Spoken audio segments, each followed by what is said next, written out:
శుక్లాంబరధరం విష్ణుం శశివర్ణం చతుర్భుజం ప్రసన్నవదనం ధ్యాయేత్ సర్వవిఘ్నోపశాంతయేత్. గురుర్బ్రహ్మా గురుర్విష్ణుః గురుర్దేవో మహేశ్వరః గురుః సాక్షాత్ పరం బ్రహ్మ తస్మై శ్రీగురవై నమః.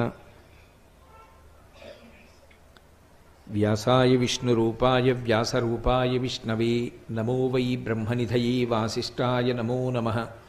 కూజంతం రామ రామీతి మధురం మధురాక్షరం ఆరుహ్య కవితాశాఖాం వందే వాల్మీకికోకిలం. శృతిస్మృతిపురాణానాం ఆలయం కరుణాలయం నమామి భగవత్పాదశంకరం లోకశంకరం. వాగర్ధావివ సంపృక్తౌ వాగర్ధప్రతిపత్తయే జగతః పితరౌ వందే పార్వతీ పరమేశ్వరౌ. సూక్తిం సమగ్రయతున స్వయమేవ లక్ష్మీ శ్రీరంగరాజమహిషీ మధురైః కటాక్షైః. వైదగ్ధ్యవర్ణగుణగుంభనగౌరవైర్యాం కండూలకర్ణకుహరాः కవయోధయంతి. హైమోర్ధ్వపుండ్రమజహన్మకుటం సునాసం మందస్మితం మకరకుండలచారుగండం బింబాధరం బహుళదీర్ఘకృపాకటాక్షం. శ్రీవేంకటేశముఖమాత్మనిసన్నిధత్తాం. విమలపటీ కమలకుటీ పుస్తకరుద్రాక్షసస్తహస్తపుటీ కామాక్షీ పక్ష్మలాక్షీ కలితవిపంచీ విభాసి వైరించీ. మనోజవం మరుతతుల్యవేగం జితేంద్రియం బుద్ధిమతాం వరిష్టం వాతాత్మజం వనరయూధముఖ్యం శ్రీరామదూతం శిరసా నమామి. ఆపదామపహర్తారం దాతారం సర్వసంపదాం లోకాభిరామం శ్రీరామం భూయో భూయో నమామ్యహం. జయత్యతిబలో రామో లక్ష్మణశ్చ మహాబలః రాజాజైతి సుగ్రీవో రాఘవేణాభిపాలితః. దాసోహం కోసలేంద్రస్య రామస్యాక్లిష్టకర్మణః. హనుమాన్ శత్రుసైన్యానాం నిహంతా మారుతాత్మజః. నరావణసహస్రం మే యుద్ధే ప్రతిఫలం భవేత్. శిలాభిస్తు ప్రహరతః పాదపైశ్చ సహస్రశః. అర్దయిత్వా పురీం లంకాం అభివద్యత మైథిలీం. సమృద్ధార్థో గమిష్యామి విశతాం సర్వరక్షసాం. ధర్మాత్మా సత్యసంధశ్చ రామో దశరథిర్యది. పౌరుషే చ ప్రతిద్వంద్వశరైనం జహిరావణిం. హరి ఓం. పరమేశ్వర స్వరూపైన సభకి నమస్కారం. స్వామి హనుమ ఒక పరమాద్భుతమైనటువంటి స్వరూపం, గొప్ప మంగళప్రదుడు. ఆయన ఎక్కడ చెప్పుకున్నా నేను ఈశ్వరుడను అని కానీ, నన్ను పూజించండి అని కానీ, నేను మీకు ఇటువంటి సౌఖ్యాన్ని కటాక్షిస్తాను అని కానీ ఎక్కడా చెప్పరు. నేను ఇప్పుడే ప్రార్థనా శ్లోకం చేస్తూ జయమంత్రం చదివాను. దాన్ని పెద్దలు జయమంత్రము అని పిలుస్తారు. అది సుందరకాండలో స్వామి హనుమ తోరణం మీద కూర్చుని చెప్పినటువంటి శ్లోకాలు. అందులో ఆయన దాసోహం కోసలేంద్రస్య రామస్య క్లిష్టకర్మణః హనుమాన్ శత్రుసైన్యానాం నిహంతా మారుతాత్మజః అంటారు. నేను రామదూతని, నేను రామ సచివుణ్ణి, అలాగే నేను రాముని యొక్క దాసాన దాసుణ్ణి అంటారు. ఆయన అంత కష్టపడి 100 యోజనముల సముద్రాన్ని దాటి ఈవలిబడ్డనకు వచ్చి కాంచనలంకలో శిశుపావృక్షం కింద సీతమ్మ తల్లి యొక్క దర్శనం చేసి ఆ తల్లిని తన వాక్కుల చేత ఊరడించి రామచంద్రమూర్తి ఇచ్చినటువంటి అభిజ్ఞానమైన ఉంగరాన్ని ఇచ్చేటప్పుడు కూడా అమ్మా నా పేరు ఇది అని కానీ, నేను ఇటువంటి వాణ్ణి అని కానీ ఎక్కడా చెప్పలేదు. వానరోహం మహాభాగే దూతో రామస్య ధీమతః. నేను రామచంద్రమూర్తి యొక్క దూతను అని చెప్పుకున్నారు. అంతటి వినయ సంపత్తి కలిగినటువంటి వారు. కానీ హనుమ యొక్క వైభవంలో ఉన్నటువంటి చాలా చాలా గొప్ప విశేషం ఎక్కడుంది అంటే, స్వామి హనుమని ఆరాధన చేస్తే రామచంద్రమూర్తిని ఆరాధన చేసినట్టు, రామచంద్రమూర్తిని ఆరాధన చేస్తే స్వామి హనుమని ఆరాధన చేసినట్టు. హనుమని ఆరాధన చేసి ఇక ప్రత్యేకంగా రాముణ్ణి ఆరాధన చెయ్యవలసిన అవసరం కానీ, రాముణ్ణి ఆరాధన చేస్తే మళ్ళీ ప్రత్యేకంగా హనుమని ఆరాధన చెయ్యవలసిన అవసరం కానీ మనకి ఉపాసన ఎందుకు కనపడదు. ఎందుకు కనపడదు అంటే, తరచుగా మీకు హనుమకి సంబంధించి ఒక మంగళ శ్లోకం చెప్తారు. ఎత్ర ఎత్ర రఘునాథ కీర్తనం తత్ర తత్ర కృతమస్తకాంజలిం బాష్పవారి పరిపూర్ణలోచనం మారుతిం నమత రాక్షసాంతకం. ఎత్ర ఎత్ర రఘునాథ కీర్తనం, ఎక్కడెక్కడ రామచంద్రమూర్తి యొక్క గుణములు గానము చెయ్యబడతాయో, ఎక్కడెక్కడ రామచంద్రమూర్తిని స్తోత్రం చేస్తామో అక్కడక్కడ మనం ప్రత్యేకంగా మళ్ళీ పిలిచినా పిలవకపోయినా కూడా స్వామి హనుమ వచ్చి కూర్చుంటారు. అది కూడా ఎలా కూర్చుంటారు అంటే బాష్పవారి పరిపూర్ణ లోచనం, కన్నుల నిండా నీరు పెట్టుకుని కూర్చుంటారట. అంటే ఆనంద తన్మయత్వంతో ఆనంద భాష్పాలతో కూర్చుంటారు. కాబట్టి ఎత్ర ఎత్ర రఘునాథ కీర్తనం తత్ర తత్ర కృతమస్తకాంజలిం, అది కూడా ఇలా తలెత్తి కూర్చోట, ఇలా తలదించుకొని బాష్పవారి పరిపూర్ణలోచనం మారుతిం నమత రాక్షసాంతకం. రాక్షసాంతకుడైనటువంటి ఆ స్వామి హనుమ వాయుపుత్రుడు కన్నుల నిండా నీరు పెట్టుకొని ఆ ఆనంద భాష్పాలతో రామచంద్రమూర్తి యొక్క కథ వింటారట. ఇది సంప్రదాయమునందు రూఢమైనటువంటి విశేషం. అంటే ఇందులో ఇక ఏ విధమైనటువంటి అపనమ్మకానికి తావు లేదు. అందుకే రామచంద్రమూర్తి యొక్క గుణగానం ఎక్కడుంటుందో అక్కడే స్వామి హనుమ ఉంటారు. అందుకే రామాయణం చెప్పిన, రామచంద్రమూర్తి గురించి చెప్పిన, లేదా హనుమ గురించి చెప్పడము అంటే రామచంద్రమూర్తి యొక్క ప్రస్తావన లేకుండా ఉండదు. అసలు ఇవాళ నా ఉపన్యాసమే రామచంద్రమూర్తితో కదూ. రామచంద్రమూర్తి ప్రస్తావన లేకుండా హనుమ గురించిన ప్రస్తావన ఉండదు. అందుకే ఆయన పరమ సంతోషంతో సభలోకి వస్తారట. వస్తారు కాబట్టే ఒక సంప్రదాయం ఉంది. ఏం చేస్తారంటే ఉపన్యాసం చెప్పేటటువంటి పౌరాణికునితో పాటుగానే ఒక ఖాళీ ఆసనాన్ని పక్కన వేస్తారు. వేదిక మీద వేసి ఒక పాదపీఠాన్ని పెడతారు. అంటే పాదాలు పెట్టుకోవడానికి ఒక పీఠాన్ని ఉంచి ఒక పుష్పహారాన్ని ఆ ఆసనానికి కూడా సమర్పించి అందులో పువ్వులు వేసి ఉంచాలి. ఎందుకని అంటే స్వామి హనుమ అందులోకి వచ్చి కూర్చుని వింటారు.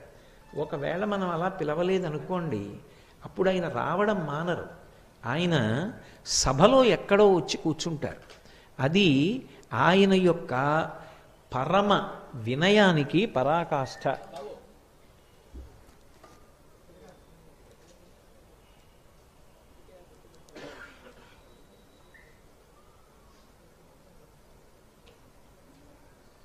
అలా వదిలిపెట్టేసేయండి. నేను రాకముందన్నా చేసుకోండి, లేదా మానేసేయండి. హరి ఓం.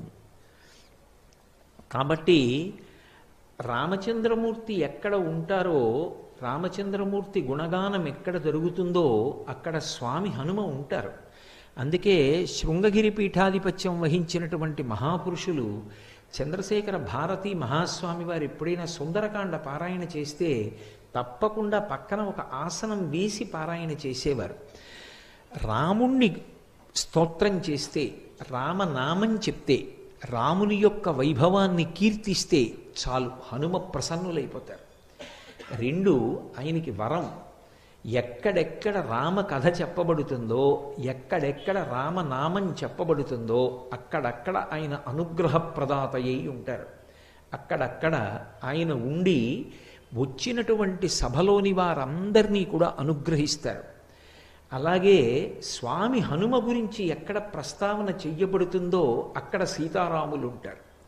హనుమ గురించి మాట్లాడుతున్నాం అనుకోండి, ఇక పిలవక్కర్లేదు, సీతారాములు ఉంటారు. అందుకే ఉపాసనలో హనుమంతుని యొక్క వైభవం ఎక్కడుంది అంటే ఆయనకి చేసినటువంటి పూజ సీతారాములకు చేసిన పూజయే. మీరు పాలకి నీటికి వేరువేరుగా పూజ చెయ్యక్కర్లేదు. పాలలో నీళ్లు కలిసి ఉన్నాయనుకోండి, ఒక్క పాత్రలో నీళ్లు కలిసిన పాల నుంచి పూజ చేస్తే పాలకి నీటికి కలిపి పూజ చేసినట్టే. అలాగే తన యొక్క ఉపాసన బలం చేత రామచంద్రమూర్తి ఎందే ఉండేటటువంటి స్వామి హనుమ మళ్ళీ ప్రత్యేకంగా ఆయనకి రాముడి కన్నా వేరుగా ఉపాసన చెయ్యవలసిన అవసరం ఉండదు. అందుకు ఎత్ర ఎత్ర రఘునాథ కీర్తనం తత్ర తత్ర కృతమస్తకాంజలిం అనడానికి కారణం. అంతగా అవిభాజ్యమై ఉంటారు.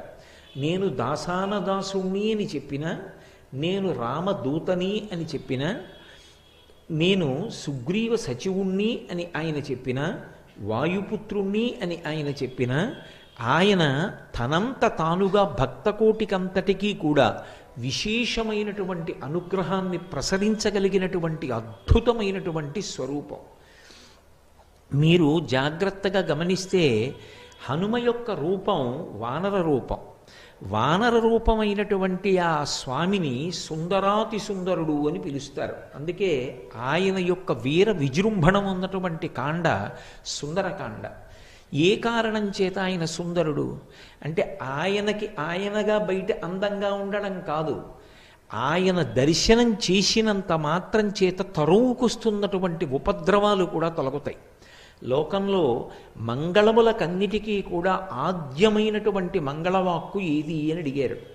సంప్రదాయంలో అన్నిటికన్నా పరమమంగళప్రదమైన వాక్కు ఏది అంటే శ్రీరామ అన్న 3 అక్షరాలు. శ్రీరామ అని మీరు అన్నారనుకోండి, మీరు ఆ రోజున పరమమంగళప్రదమైనటువంటి మాట మాట్లాడారు అని గుర్తు.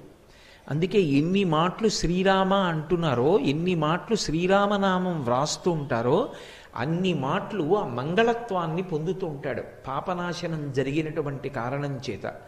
హనుమ యొక్క స్వరూపంలో ఉన్న గొప్పతనం ఏమిటంటే ఆయన సంధ్యాకాలానికి ప్రతీకగా ఉంటుంది ఆయన యొక్క ముఖమండలం. అందుకే వాల్మీకి మహర్షి ఈ రహస్యాన్ని లోకానికి చెప్పడం కోసమే సుందరకాండలో హనుమ యొక్క ముఖమండలం గురించి ఒక శ్లోకం చేస్తూ ఒక మాట అంటారు. ముఖం నాసికయా తస్య తామ్రయా తామ్రమా బభౌ సంధ్యాయా సమభిస్పృష్టం యథాతత్ సూర్యమండలం అంటారు. సంధ్యాకాలంలో ఉండేటటువంటి సూర్యమండలం ఎలా ఉంటుందో స్వామి హనుమ యొక్క ముఖమండలం అలా ఉంటుంది. అంత ఎర్రటి ముఖంతో ఏదో పగడాల యొక్క బంత్య అన్నట్టుగా ఆయన యొక్క మూతి ఉంటుంది. అటువంటి ముఖమండలాన్ని ఎవరైతే చూస్తారో అటువంటి వారు సంధ్యాకాలాన్ని దర్శనం చేసినట్టు.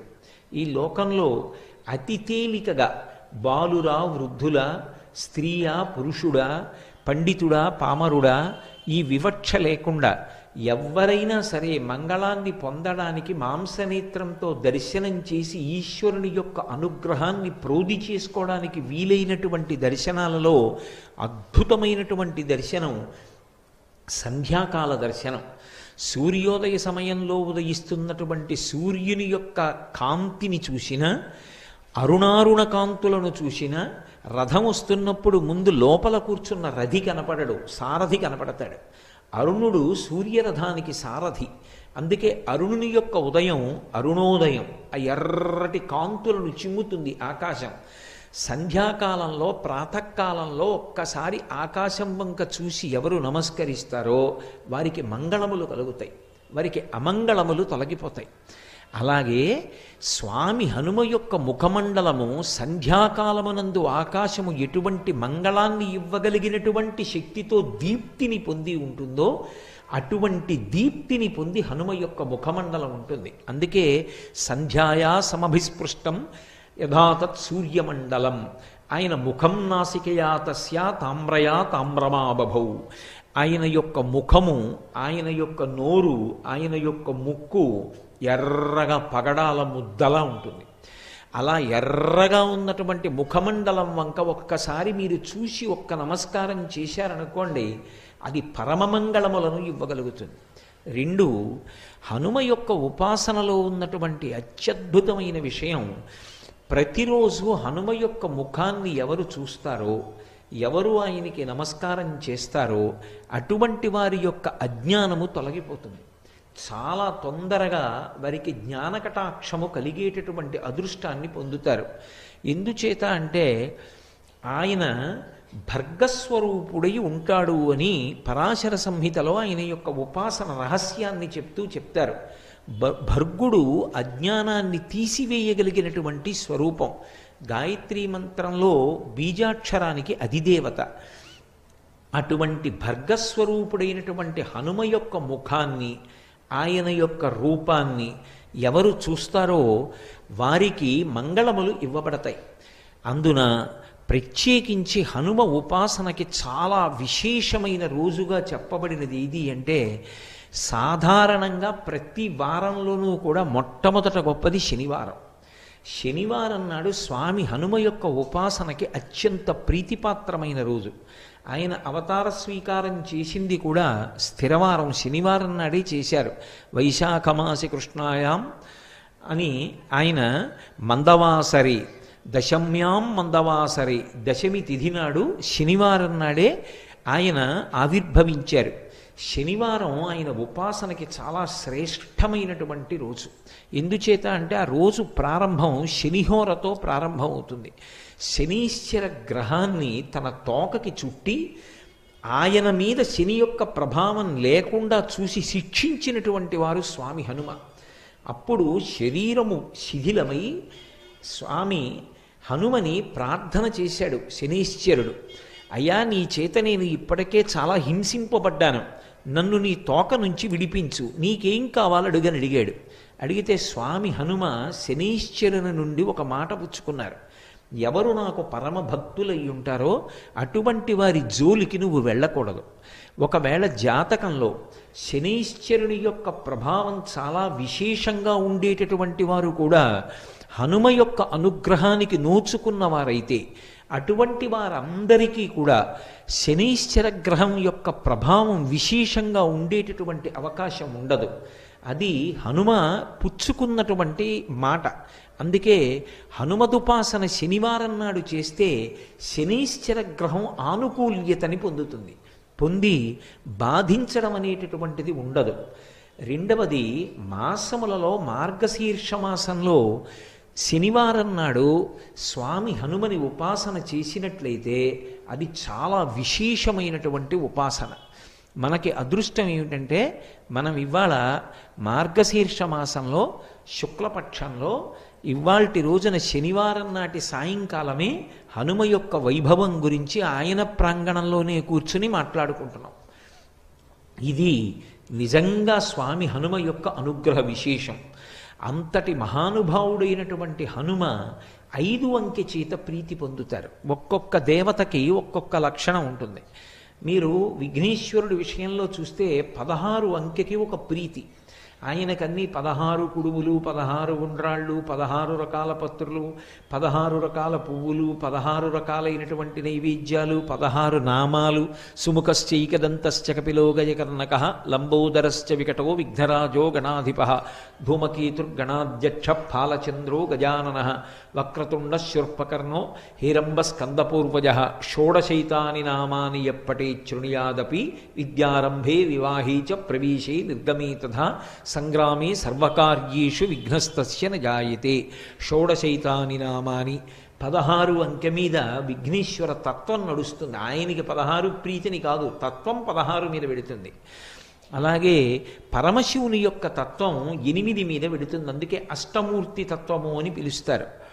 మీరు హనుమకి సంబంధించినంత వరకు ఆయన యొక్క విశేషం, ఆయన తత్వం 5 అంకె మీద నడుస్తుంది. అందుకే హనుమకి 5 పదార్థములను నివేదన చేస్తారు.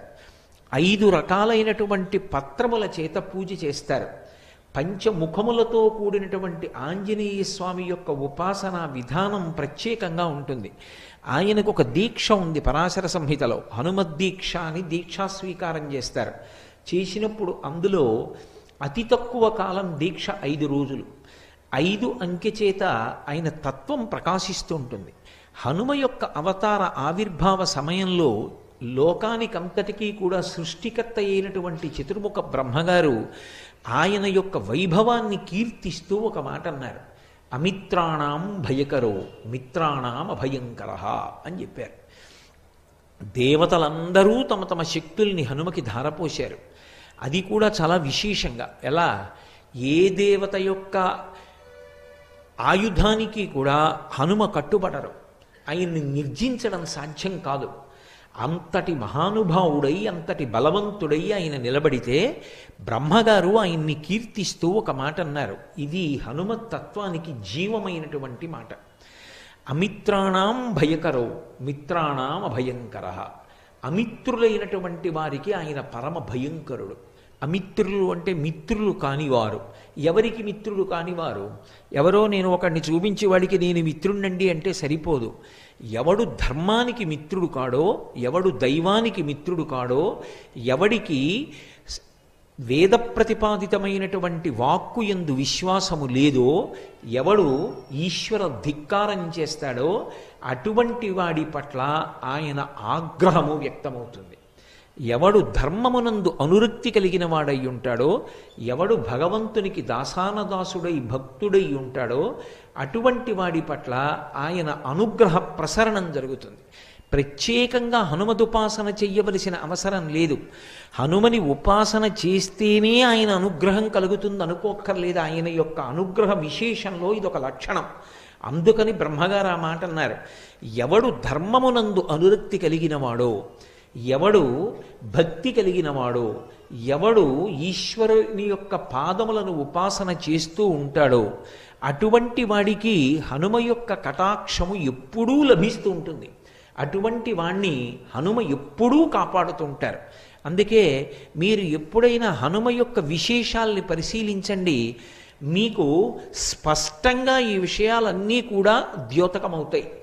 శ్రీరామాయణంలో చెప్పబడినటువంటి విషయాలు కొన్నింటిని పరాశర సంహితలో మహర్షి చెప్పారు.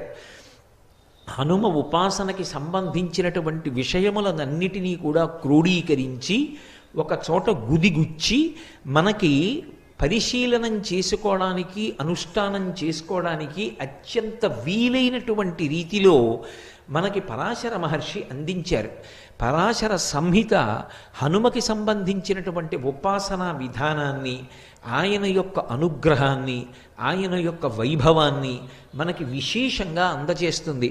హనుమ క్షేత్రములు ప్రధానమైనవి ఎక్కడెక్కడున్నాయి, ఎక్కడెక్కడ ఆయన యొక్క అనుగ్రహాన్ని పొందడానికి వీలుగా ఆ క్షేత్రాలు ప్రకాశిస్తున్నాయి, ఈ విషయాలన్నిటినీ కూడా మనకి పరాశర సంహిత చెప్తుంది.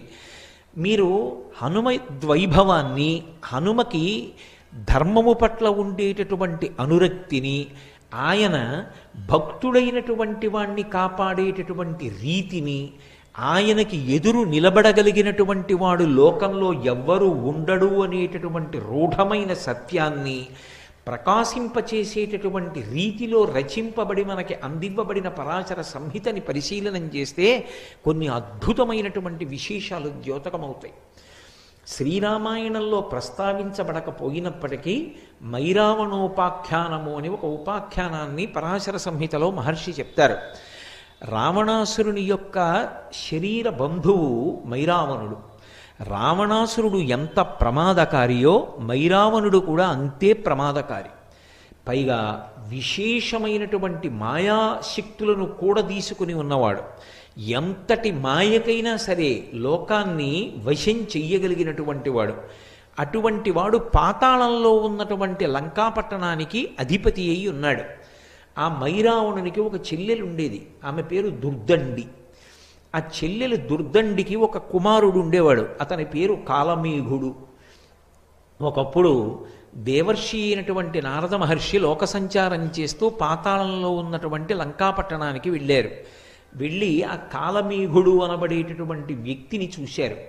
చూసి ఆయన కొన్ని మాటలు చెప్పారు. మనం వెంకటేశ్వర సుప్రభాతంలో చెప్తుంటామే, రేఖామయద్ధ సుధాకలచాత పత్ర వజ్రాంకుశాంబురుహ కల్పక శంఖ చక్రై భవ్యైరలంకృతతలౌ పరతత్వ చిహ్నై శ్రీవేంకటేశ చరణౌ శరణం ప్రపద్యే అని. అలా ఆ కాలమేఘుని యొక్క పాదముల యందు కొన్ని అద్భుతమైనటువంటి రేఖలున్నాయి. ఆ రేఖలు ఎవరికి ఉంటాయో అటువంటి వాడు చాలా ఉత్తముడై, పరమ భాగవతోత్తముడై, చాలా గొప్ప చక్రవర్తి కాగలడు. అందుకని ఈ పాతాళలోకంలో ఉండేటటువంటి లంకాపట్టణాన్ని ఈ నీలమేఘుడు పరిపాలన చేస్తాడు. కొంతకాలం అయిన తర్వాత ఇతని పరిపాలనలో ఈ పాతాళలోకానికి చాలా వైభవం కలుగుతుంది అని చెప్పి నారద మహర్షి వెళ్ళిపోయారు. ఇది విన్నాడు మేనమామ అయినటువంటి మైరావణుడు. తన మేనల్లుడు ఆ నీలమేఘుడు ఎక్కడ చక్రవర్తి అవుతాడో, చాలా గొప్ప కీర్తి ప్రతిష్టలు తెచ్చుకుంటాడో, భగవద్భక్తుడై ప్రకాశిస్తాడో, ధర్మమునందు అనురక్తి కలిగిన వాడవుతాడోనని ఆయనని పెద్ద పెద్ద బరువైన ఇనప గొలుసులతో బంధించాడు. సోదరి అని కూడా చూడకుండా తోడపుట్టినటువంటి దుర్దండిని కూడా ఇనప గొలుసులతో బంధించాడు. తనని కన్న తండ్రిని కూడా బంధించి చెరసాలలో ఉంచాడు. వీళ్ళు ఈ పెద్ద పెద్ద ఇనప గొలుసులు మోసుకుంటూ నడవలేక నడవలేక తిరుగుతూ ఉండేవారు. కొద్ది దూరం నడవాలంటే కష్టం. అటువంటి శిక్ష వేశాడు వాళ్ళకి. ఈ సోదరి అయిన దుర్దండి, ఆమె కుమారుడైనటువంటి ఆ నీలమేఘుడు పడరాని ఇడుములు పడుతున్నారు మైరావణుని యొక్క రాజ్య పరిపాలన యందు. ఇలా ఉండగా ఒకప్పుడు రామచంద్రమూర్తి సముద్రానికి సేతువు కట్టి లంకాపట్టణాన్ని చేరుకుని సీతమ్మ తల్లిని తిరిగి పొందడం కోసమని రావణాసురుడితో యుద్ధం చేయడానికి సంకల్పించినటువంటి రోజులలో రామచంద్రమూర్తిని లక్ష్మణస్వామిని అపహరించి తీసుకుని వెళ్ళిపోయి కీడు తెలపెట్టడం తనకి సాధ్యం కావడం లేదని నిశ్చయానికి వచ్చినటువంటి దురాత్ముడైనటువంటి రావణాసురుడు తన బంధువు మేనమామ అయినటువంటి మైరావణుణ్ణి ఆశ్రయించి ఎలాగైనా సరే రామలక్ష్మణుల్ని అపహరించి తీసుకుని వెళ్ళి నిర్జించమని కోరాడు. ఆ రోజులలో స్వామి హనుమ తన యొక్క వాలము చేత, తోక చేత ఒక పెద్ద ప్రాకార నిర్మాణం చేస్తుండేవారు రాత్రివేళ. అందులో వానర సైన్యం అంతా పడుకునేది. ఆయన తన తోకనే ప్రాకారంగా పెట్టి ఉండేవారు. ఆ తోక దాటి వెళ్ళడం లోపలికి ఎవరికి సాధ్యమయ్యేది కాదు. ఈ వార్త మైరావణుడికి వెళ్ళింది. రామలక్ష్మణుల్ని అపహరించాలి. ఎలా అపహరించడం ఆలోచన చేశాడు. ఆయన దగ్గర సూచీముఖుడు అని ఒక రాక్షసుడు ఉండేవాడు. మేకు ఎలా ఉంటుందో ఆయన ముఖం అలా ఉంటుంది. అంత వాడి అయినటువంటి ముఖం. దానితో ఎంత పటిష్టమైనటువంటి ప్రాకారాన్నైనా సరే ఆయన బద్దలు కొట్టి రంధ్రం చేయగలడు. సూచీముఖుణ్ణి పిలిచి, నువ్వు హనుమ వాలంతో తయారు చేసినటువంటి ప్రాకారాన్ని భేదించి లోపలికి వెళ్ళి నీ మాయలు చూపించి రామలక్ష్మణుల్ని ఒక పెట్టెలో పెట్టి తీసుకురమ్మన్నాడు. సూచీముఖుడు వెళ్ళాడు. వెళ్ళి హనుమ యొక్క వాలం దాకా వెళ్ళి తన ముఖంతో ఆ వాల సంబంధ ప్రాకారాన్ని భేదించడానికి ప్రయత్నించాడు. ఆయన తోకలోంచి ఒక వెంట్రుక పైకొచ్చింది. ఆ వెంట్రుక సూచీముఖుని యొక్క ముఖానికి తగిలి ఆ ముఖం బద్దలైపోయి నెత్తురోడుతున్న ముఖంతో సూచీముఖుడు మైరావణుడి దగ్గరికి వెళ్ళాడు. వెళ్ళి, అయ్యా, హనుమ వాలమునకు ఉన్న ఒక తోక తగిలితే నా ముఖం పగిలిపోయింది, ఇక నేనేం భేదించగలను, నా వల్ల కాలేదన్నాడు. వెంటనే ఆయన మూషికముఖుడు అని పిలవబడేటటువంటి వేరొక రాక్షసుణ్ణి పిలిచాడు. ఆయన ఎలుక ముఖం ఉన్నవాడు. ఆయన కూడా ఎంత దుర్భేద్యమైన దానికైనా రంధ్రం చేయగలడు. నువ్వు వెళ్ళి రంధ్రం చేసి అపహరించవన్నాడు. వెంటనే ఆ మూషికముఖుడు బయలుదేరి వచ్చి హనుమ తోకని స్పృశించగానే ఆయన ముఖం కూడా బద్దలైపోయింది. అంతటి తేజోవంతమైన స్వరూపం. అందుకే హనుమ యొక్క మూర్తికి ఒక్క నమస్కారం చేస్తే చాలు, తరువుకొస్తున్నటువంటి దురితాలు, ఉపద్రవాలు కూడా పక్కకి తొలగిపోతాయి అని చెప్తారు.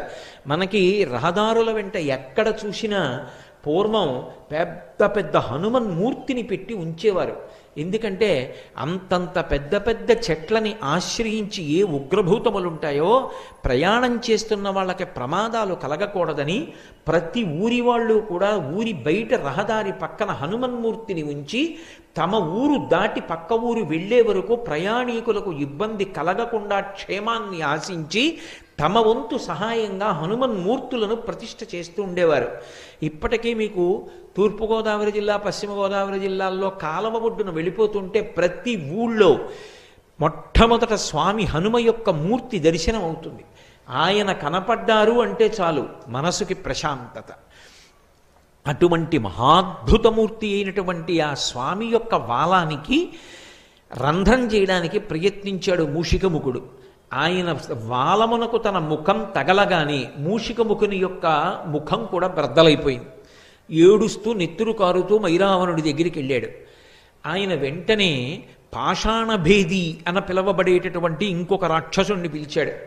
వజ్రాన్ని కూడా బదలగొట్టగలడు తన ముఖంతో. వజ్రం వజ్రీన భిన్నయేత్ అని లోకంలో సామెత. వజ్రం వజ్రానికే బదలవుతుంది.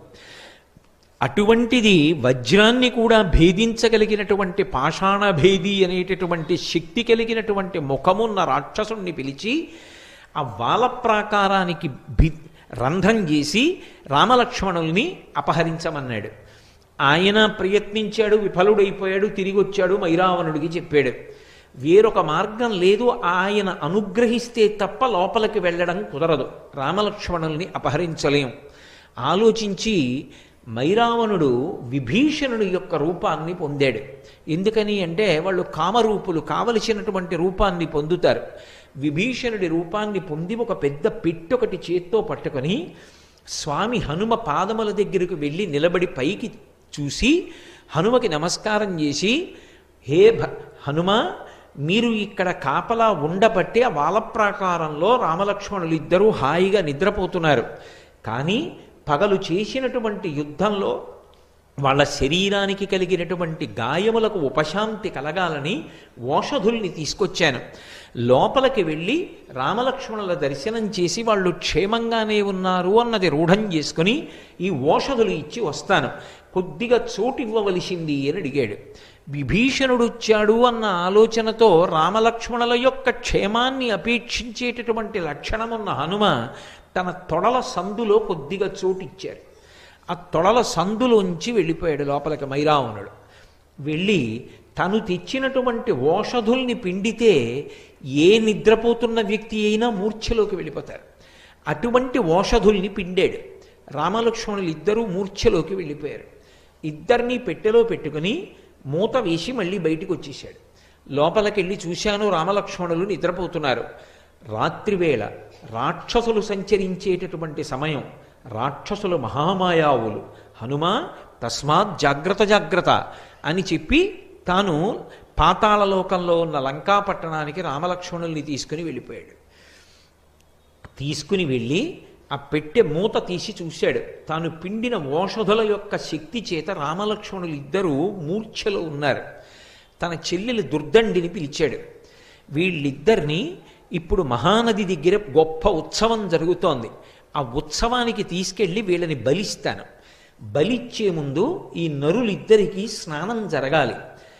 1వ ప్రాకారం ముందర దివ్యమైనటువంటి కొలను ఉంది. ఆ కొలను నుండి నువ్వు బంగారు కుంభంతో నీళ్లు తీసుకొచ్చి వీళ్ళిద్దరికీ స్నానం చేయించు. వీళ్ళు మూర్ఛయందున్నారు, నీళ్లు మీద పడినా పైకి లేవరు.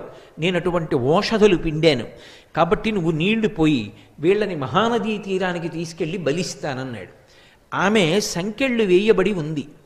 ఆమె ఎంతో బాధపడుతూ ఇంతటి ధర్మాత్ములైనటువంటి రామలక్ష్మణులకు ఇటువంటి కీడు తలపెట్టాడే అని, స్వామి హనుమ ఉండగా వీళ్ళకి ఇటువంటి ఉపద్రవం ఎందుకు జరుగుతుంది, హనుమ ఎక్కడ ఉన్నారు, ఎందుకు రాలేదు, ఎందుకు రక్షించట్లేదు, ఆయనకి తెలియదా అని ఆలోచిస్తూ హనుమని స్తోత్రం చేస్తూ ఆవిడ నడిచి వెడుతోంది. వెడుతుండగా ఇక్కడ హనుమ నిలబడి ఉన్నారు. విభీషణుడే వచ్చి వెళ్ళాడు అనుకుంటున్నారు. మళ్ళీ విభీషణుడు వచ్చాడు. ఆ వచ్చినవాడు అసలు విభీషణుడు.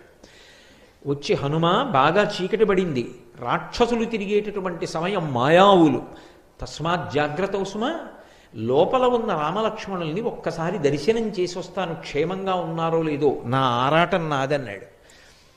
ఆయన అన్నారు, ఇప్పుడే కదా దర్శనం చేశావు, మళ్ళీ దర్శనానికి వెడతానంటే ఏమిటన్నారు. నేనొచ్చాను ఆ దర్శనానికి, నేను రాలేదన్నాడు విభీషణుడు. ఏదో ఉపద్రవం జరిగిందని విభీషణుడిని తీసుకుని లోపలికి వెళ్ళారు. వెడితే అప్పటికే రామలక్ష్మణులు అపహరింపబడ్డారు. ఎవరు అపహరించారు, ఎలా అని ఆలోచన చేశారు. అప్పుడు విభీషణుడు చెప్పాడు, ఇది మైరావణుడి పని, మహామాయావి. మైరావణుని యొక్క పాతాళ లంకకి వెళ్ళడానికి 2 మార్గాలు ఉన్నాయి. ఒకటి విశాలమైనటువంటి సొరంగ మార్గం. అందులో బయలుదేరి వెడితే అనేక మంది రాక్షసులు కనపడతారు. వాళ్లతో యుద్ధం చేసి పాతాళ లంకకి చేరడానికి చాలా సమయం పడుతుంది. ఈ లోపల రామలక్ష్మణులకు ఉపద్రవం రావచ్చు. రెండవది, రావణాసురుని యొక్క అంతఃపురంలోంచి మార్గం ఉంది. అది తామరనాళం ఎలా ఉంటుందో అంత సన్నగా ఉంటుంది. అందులోంచి సూక్ష్మరూపుడవై వెళ్ళాలి. వెళ్ళిన తరువాత పాతాళలంక యొక్క బహిప్రదేశానికి చేరుకుంటావు. అక్కడ మొదటి ప్రాకారాన్ని దాటడం చాలా చాలా కష్టం. అసలు ప్రాకార ప్రవేశం చెయ్యలేరు. అటువంటి ఏర్పాట్లున్నాయని నేను విన్నాను. అక్కడ వరకే నాకు తెలుసు. అక్కడ ఏ పాటిని అలికిడి తెలిసినా ఏకకాలమునందు కోట్ల మంది రాక్షసులు వచ్చి మీద పడిపోతారు. జాగరూకుడవై వెంటనే బయలుదేరమన్నారు. మహానుభావుడు స్వామి హనుమ వెంటనే రామలక్ష్మణుల యందు ఉన్న భక్తి చేత ఆ నాళ మార్గం గుండా బయలుదేరి లోపలికి వెళ్ళారు. వెళ్ళేటప్పటికి తిన్నగా ఈ జలాశయం దగ్గరికి వెళ్ళారు. అక్కడ ఏడుస్తూ దుర్దండి కనపడింది. దుర్దండి అంటే మళ్ళీ మీరు జ్ఞాపకం తెచ్చుకోండి, ఆవిడ మైరావణుని యొక్క చెల్లెలు. అక్కడ ఒక పెద్ద శమీ వృక్షం ఉంది. లంకాపట్టణంలో అయితే శిశుపా వృక్షం, ఇక్కడ శమీ వృక్షం. శమీ వృక్షం మీదకెక్కి కూర్చున్నారు. కూర్చుని ఈమె ఎందుకు ఏడుస్తోంది అని పరిశీలించారు. ఆమె వెక్కుతూ పైకి అంటోంది, హనుమ ఏమయ్యారో, హనుమ ఎక్కడున్నారో, హనుమ ఉంటే రామలక్ష్మణులకు ఇటువంటి కీడు ఏర్పడదే అని. వెంటనే వచ్చి, అమ్మా నువ్వెవరు, స్వాంతన పొందు, నిజం చెప్పన్నారు. మైరావణుడే మాయావేషంలో వచ్చాడేమోనని దుర్దండి భయపడింది. కానీ హనుమ పలికినటువంటి స్వాంతన వచనముల చేత ఊరట పొందినటువంటి దుర్దండి తాను రామలక్ష్మణులకు నీటిని పట్టికెడుతున్నటువంటి విషయాన్ని, స్నానం చేయించిన తరువాత మైరావణుడు వాళ్ళిద్దరినీ మహానదీ తీరానికి తీసుకెళ్లి బలివ్వాలనుకుంటున్నటువంటి విశేషాన్ని చెప్పింది. నన్ను ఎలాగైనా మైరావణుడు ఉన్న అంతఃపుర ప్రాంతంలోకి ప్రవేశపెట్టగలవా అని అడిగారు. ఇక్కడ ఒక విశేషం ఉంది. అసలు మొదటి ప్రాకారంలోకి, పట్టణంలోకి ప్రవేశం చెయ్యాలి అంటే ఒక బిలమార్గం ఉంటుంది. ఆ బిలంలోంచి వెళ్ళాలి. వెళ్ళేటప్పుడు ఆ రంధ్రంలో దూరి వెళ్ళగానే ఒక త్రాసు ఒకటి ఉంటుంది. త్రాసుకి 2 తక్కెళ్ళు ఉంటాయి. ఈ 2 తక్కెళ్లలో ఏదో ఒక తక్కెడ మీద నుంచి నడిచి వెళ్ళాలి. అది మైరావణుడు పరమశివుడి గురించి గొప్ప తపస్సు చేసి పొందినటువంటి త్రాసు. ఎవరైనా లోపలికి వెళుతున్నప్పుడు ఎంత సూక్ష్మరూపంతో వెళుతుండనివ్వండి, వాడు మైరావణుడి మిత్రుడైతే త్రాసు అలాగే నిలబడుతుంది సమంగా 2 తక్కెళ్ళను. ఒకవేళ ఎవరైనా శత్రువు వెడుతూ ఉంటే వెంటనే ఒకవైపు ఉన్నటువంటి తక్కెడ కిందకి దిగి రెండవది పైకి లేస్తుంది. పిడుగులు పడిన ధ్వని, ప్రమాద ఘంటికలు మోగుతాయి. ఆ పాతాళ లంకంతా రాక్షసులందరూ విచ్చుకత్తులు పట్టుకుని త్రాసు దగ్గరికి వచ్చేస్తారు. కాబట్టి ఎలా మిమ్మల్ని తీసుకెళ్దామని అడిగింది. నేను ఈ జమ్మి ఆకంత రూపాన్ని పొందుతాను. మీరు శమీ వృక్షాన్ని చూసి ఉంటారు. శారదా నవరాత్రుల్లో విజయదశమి నాడు శమీ పూజ అని చేస్తాం. చాలా చిన్న ఆకు ఉంటుంది. అంత సూక్ష్మ రూపాన్ని పొంది ఆమె పట్టుకున్నటువంటి జలకలశలోకి ప్రవేశించి దాని అంచు పట్టు కూర్చున్నారు. అది ఆయన అనుగ్రహ విశేషం. మహానుభావుడు ఏ రూపాన్నైనా ధరిస్తారు, కామరూపి. ఆ జలకలశ పట్టుకుని ఆ దుర్దండి ఆ బిలంలోంచి ప్రవేశించి తక్కెట మీద అడుగుపెట్టింది. అది పరమశివానుగ్రహంతో వచ్చిన త్రాసు. మైరావణునికి విరోధి అయినటువంటి హనుమ ప్రవేశిస్తున్నారని త్రాసుకి తెలిసిపోయింది. అది వెంటనే రెండవ పక్క తక్కెడ దిగిపోయి పిడుగులు పడిన చప్పుడు వచ్చి భయంకరమైన గంటలు మోగాయి, ప్రమాద గంటికలు. వెంటనే రాక్షసులు వచ్చి మీద పడిపోయారు. హనుమ పరమ భయంకరమైనటువంటి రూపాన్ని పొంది రాక్షసులందరినీ మర్దించారు. ఆయనకి అది పెద్ద విశేషం కాదు. అరిచేత్తో కొట్టి చంపేస్తారు. అమిత్రాణం భయకరో. అందుకే కదా జయమంత్రంతో చెప్తారు. జయమంత్రంలో అంటారు, పాదపైశ్చ సహస్రశః అర్ధయిత్వా పురీం లంకాం అభివజ్యచ మైథిలీం అంటారు. నేను రాళ్ళు విసిరి చంపుతాను, నా అరికాళ్లతో తొక్కి చంపుతాను, అరిచేతులతో మర్దించి చంపుతాను, మోచేతులతో పొడిచి చంపుతాను, నా కోరలతో కురికి చంపుతాను, శిరస్సుతో కుమ్మి చంపుతాను, శిలాభిస్తు ప్రహరత, నాకు రాళ్ళు పెట్టి కొట్టి చంపుతాను, పర్వత శిఖరములను ఊడదీసి విసురుతా, చెట్లు పెకలించి విసురుతా, నాకు ఆయుధం అక్కర్లేదు. అంతటి మహాతేజోమూర్తి. కాబట్టి ఆయన ఈ రాక్షసులందరినీ సంహరించారు. కానీ ఎక్కడి నుంచో ఒక మహావీరుడు వచ్చాడు. ఇద్దరి మధ్య అరివీర భయంకరమైనటువంటి యుద్ధం జరిగింది. ఎంత యుద్ధం చేసినా స్వామి హనుమ అవతల యుద్ధానికి వచ్చినటువంటి వీరుణ్ణి మట్టు పెట్టలేకపోయారు. ఆఖరికి హనుమ అంతటి వారు బడలిపోయారు. అంత బడలిపోయి ఆశ్చర్యపోయారు. ఇంత శక్తి కలిగినటువంటి వాడు ఎలా తయారయ్యాడు అసలు? పైగా ఇతన్ని చూస్తే నాకేదో అవ్యాజమైన ప్రేమ కలుగుతోంది. ఇంతటి మహావీరుడు అని నాకు కోపం రావట్లేదు, చంపేద్దామన్న తీవ్రమైన ఇచ్ఛ కలగట్లా. ఏదో ఉందని ఒక్కసారి ఆగి, అసలు నువ్వెవరు నాతో ఇంతసేపు నిలబడి పోరు సాగించగలిగావు, నీ గాథ ఏమిటి చెప్పమన్నారు. అంటే ఆయన తన కథ చెప్పడం మొదలుపెట్టాడు. ఒకానొకప్పుడు ఒక గంధర్వకాంత ఉండేది. ఆమె మతంగ మహర్షి చేత వేరొక కారణానికి శపింపబడి ఒక పెద్ద చాపగా మారి దక్షిణ సముద్రంలో ఉండేది. ఆమెకి శాపావకాశం ఎప్పుడు కలుగుతుంది, ఎప్పుడు పోతుంది ఆ శాపం అని ఆమె మతంగ మహర్షిని ప్రార్థించింది. హనుమ ఎప్పుడైనా అలసట పొందితే, అలసట పొందినటువంటి హనుమ ఒంటి నుండి చెమట పుడితే, ఆ చెమట ఆయన ఇలా తీసి పక్కన పడేస్తే, ఆ చెమట నువ్వు మింగితే, చెమట వలన నీకు కొడుకు పుడితే నీకు శాపం పోతుంది. కానీ నీకు భూత భవిష్యత్ వర్తమాన కాలముల యందు దృష్టినిస్తున్నాను, అది పోదు. గతంలో ఏం జరిగిందో, ఏం జరుగుతోందో, ఏం జరగబోతోందో నీకు తెలుస్తుంది. నీకు ఆ శక్తిని ఇచ్చాను, వెళ్ళమన్నారు మతంగ మహర్షి. అన్నీ రామకార్యం కోసం వచ్చినవే. మహర్షుల యొక్క ఏర్పాటు అంత చాకచక్యంగా. ఆమె దీర్ఘదీహి అన్న పేరుతో పెద్ద చాప అయి దక్షిణ సముద్రంలో ఉంది. స్వామి హనుమ సేతుబంధనం జరుగుతున్న సమయంలో అలసట పొందారు.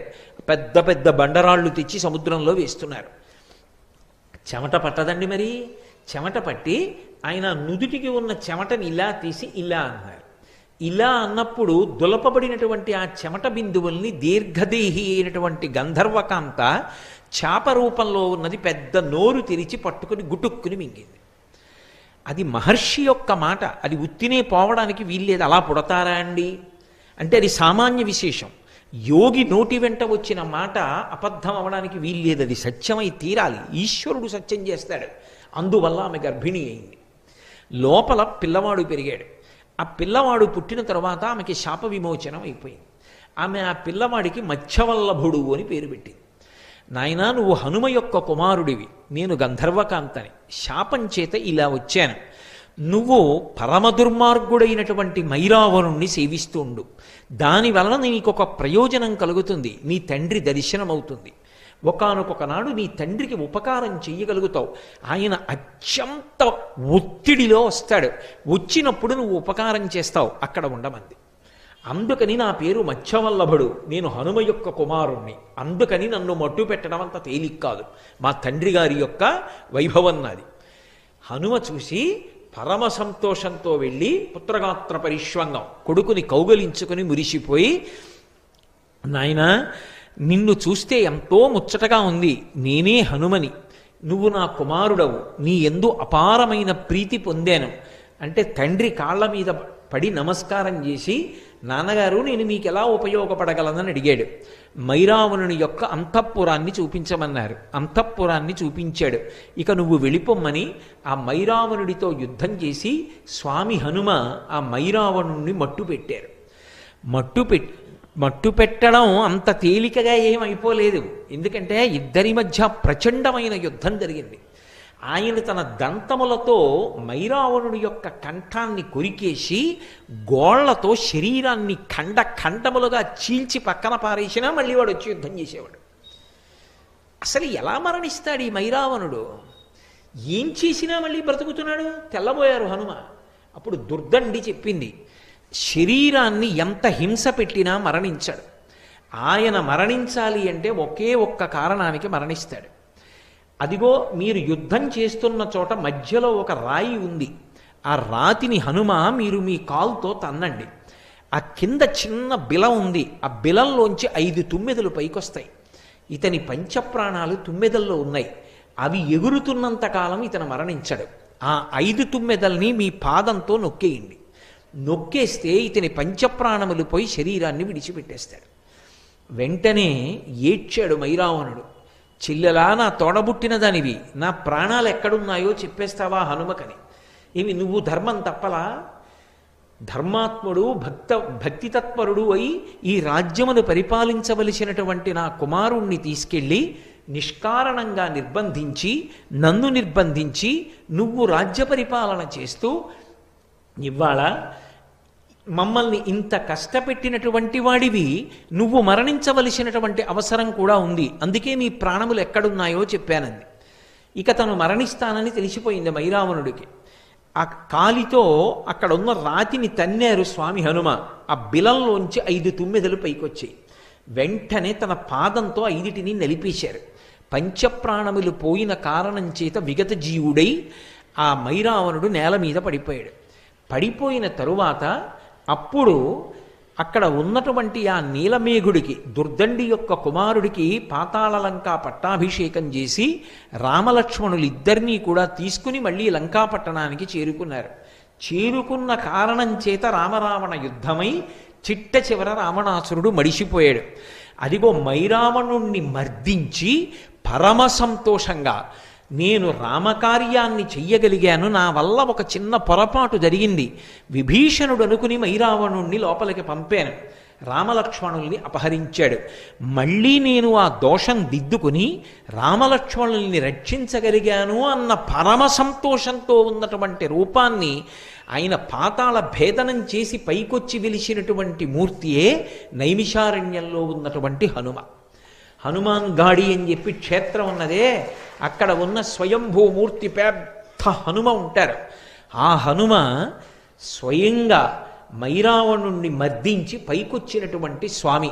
ఈ మధ్యకాలంలో మనందరం నైమిషారణ్యం యాత్రకు వెళ్ళినప్పుడు ఆ హనుమాన్ గాడిలోనే ఉండి ఆ క్షేత్రంలోనే స్వామి హనుమ పాదాల చెంతన కూర్చుని మనం ఒక రోజున రామనామ సంకీర్తనం చేసి వచ్చేటటువంటి అదృష్టాన్ని మనకి కటాక్షించాడు. ఆ స్వామి యందు ఒక విచిత్రమైన లక్షణం ఉంటుంది.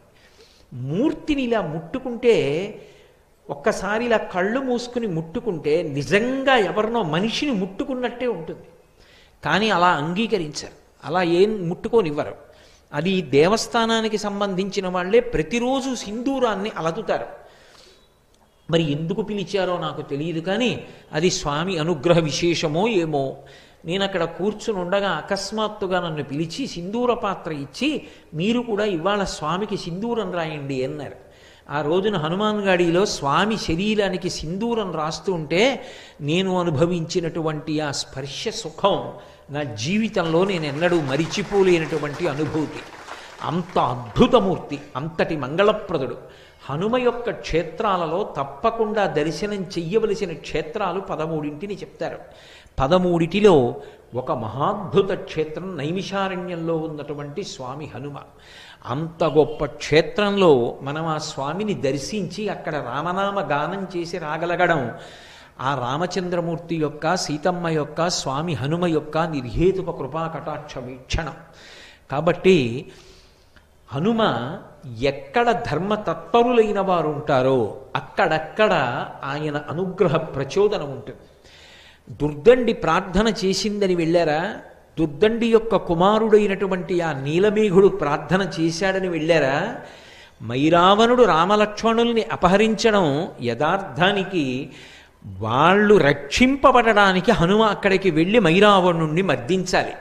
అది జరగాలి అంటే దానికి ఏదో ఒక సన్నివేశం జరగాలి. అందుకు రామలక్ష్మణుల్ని అపహరించగలిగాడు తప్ప వేరొకలా సాధ్యమా? ఎక్కడ ధర్మం ఉంటుందో అక్కడ స్వామి హనుమ ఉంటారు. మీరు రామాయణంలో ఒక పెద్ద చమత్కారాన్ని చూసుంటారు. వీటిని ప్రార్థనా శ్లోకాలుగా చెప్తారు హనుమ విషయంలో. గోష్పదీకృతమారాసిం మశకీకృత రాక్షసం రామాయణ మహామాలారత్నం వందే అనిలాత్మజం. రామాయణ మహామాలారత్నం. మాల అంటాం. మాల అంటే ఇదిగో ఇప్పుడేదో నాకు మెళ్ళో ఈ పుష్పమాల వేశారు. ఈ పుష్పమాల శోభస్కరంగా ఉంది. ఎందుకని అంటే ఇటువైపు నుంచి దండ, ఇటువైపు నుంచి దండ కట్టి మధ్యలో దీనికి ఈ పూల యొక్క మాలని మధ్యలో ఒక గుచ్ఛాన్ని అమర్చారు. ఇది రెండు వైపుల నుంచి వచ్చినటువంటి మాల కలుసుకున్న చోట శోభస్కరంగా సౌందర్యవంతంగా చేస్తుంది. అలా రామాయణము అనబడేటటువంటి మాల ఎక్కడ కలుసుకుందో అక్కడ హనుమ దాన్ని శోభస్కరం చేసేటటువంటి రత్నం. అది లేకపోతే ఆ మాలకు అందమే లేదు. మీరు ఎప్పుడైనా రామాయణం విషయంలో ఒక విశేషాన్ని గమనించండి.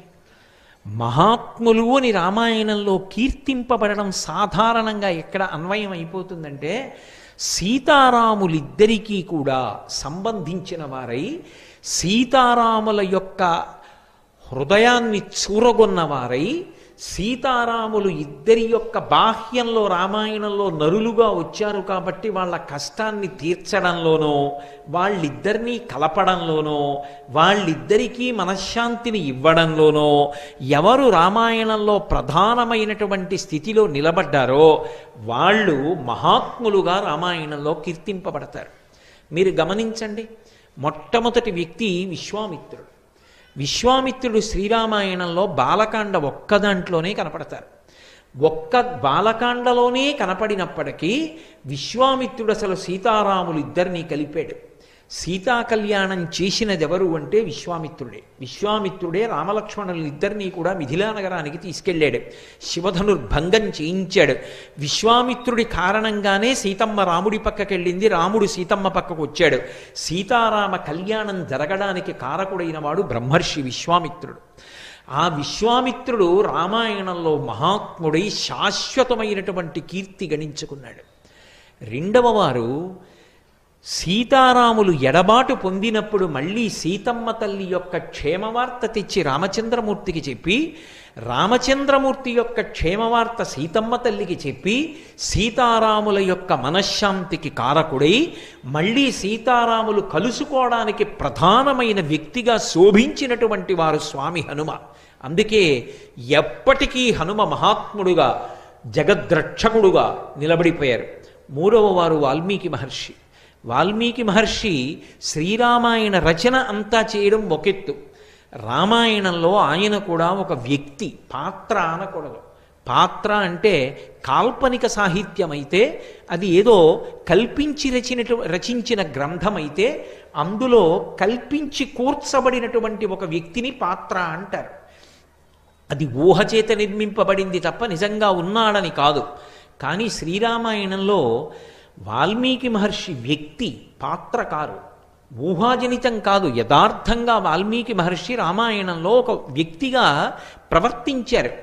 ఆయన ధర్మానికి కట్టుబడినటువంటి రామచంద్రమూర్తి సీతమ్మని అరణ్యములకు పంపించవలసిన సందర్భం ఏర్పడితే, సీతమ్మని తన ఆశ్రమంలో ఉంచుకొని ఆమెకి కలిగినటువంటి కుమారులకు నామకరణం చేసి వాళ్ళకి అస్త్రవిద్య నేర్పించి రామాయణాన్ని వీణ మీద పాడి గానం చెయ్యడం వాల్మీకి మహర్షియే లవకుశులకు ఉపదేశం చేశారు. మళ్ళీ చిట్ట చివర సీతమ్మ తల్లి యొక్క అవతార పరిసమాప్తికి పూర్వం సీతారాములిద్దరూ కలుసుకోవడానికి కారకులైనటువంటి వారు వాల్మీకి మహర్షి. అందుకే ఎక్కడెక్కడ రామాయణంలో సీతారాములిద్దరినీ కలపడంలో ప్రధానమైనటువంటి వారై ఉంటారో, సీతారాముల ఇద్దరి యొక్క మనశ్శాంతికి కారకమైన వారై ఉంటారో, అటువంటి వారు మహాత్ములై కీర్తింపబడతారు. స్వామి హనుమ అంత అద్భుతమైనటువంటి స్థితిలో రామాయణంలో సీతారాముల్ని కలిపారు. ఒకానొకప్పుడు అసలు ఈ రామాయణం ఏమైపోతుంది, ఎలా పూర్తవుతుంది అన్న అనుమానం ఉన్న చోట ఆయన ఒక మహారత్నమై రెండవ వైపు రామాయణాన్ని తీసుకెళ్ళి కలిపారు, మహామాలగా మార్చారు. అందుకే రాముడు బయలుదేరాడు, అరణ్యవాసంలో వెతుక్కుంటూ వెడుతున్నాడు. అరణ్యకాండలో ఎక్కడా సీతమ్మ కనపడలేదు. కానీ సుగ్రీవుడికి రామచంద్రమూర్తికి సంధి కుదిరేటట్టుగా ప్రధానమైనటువంటి స్థితిలో ప్రవర్తించి వారిద్దరికీ సంధి చేసినటువంటి వారు స్వామి హనుమ. ఆ కారణం చేత తన ప్రభువైనటువంటి సుగ్రీవుడికి ఉపశాంతి కలిగి రాజ్యం కలిగింది. అలాగే రామచంద్రమూర్తికి సీతమ్మ యొక్క జాడ తెలుసుకునేటటువంటి అవకాశం కలిగింది. ఆ హనుమ అనబడేటటువంటి వ్యక్తి లేకపోతే అసలు రామాయణం ఏమైపోతుంది అన్నదాన్ని నిర్ణయించడం కూడా కష్టం.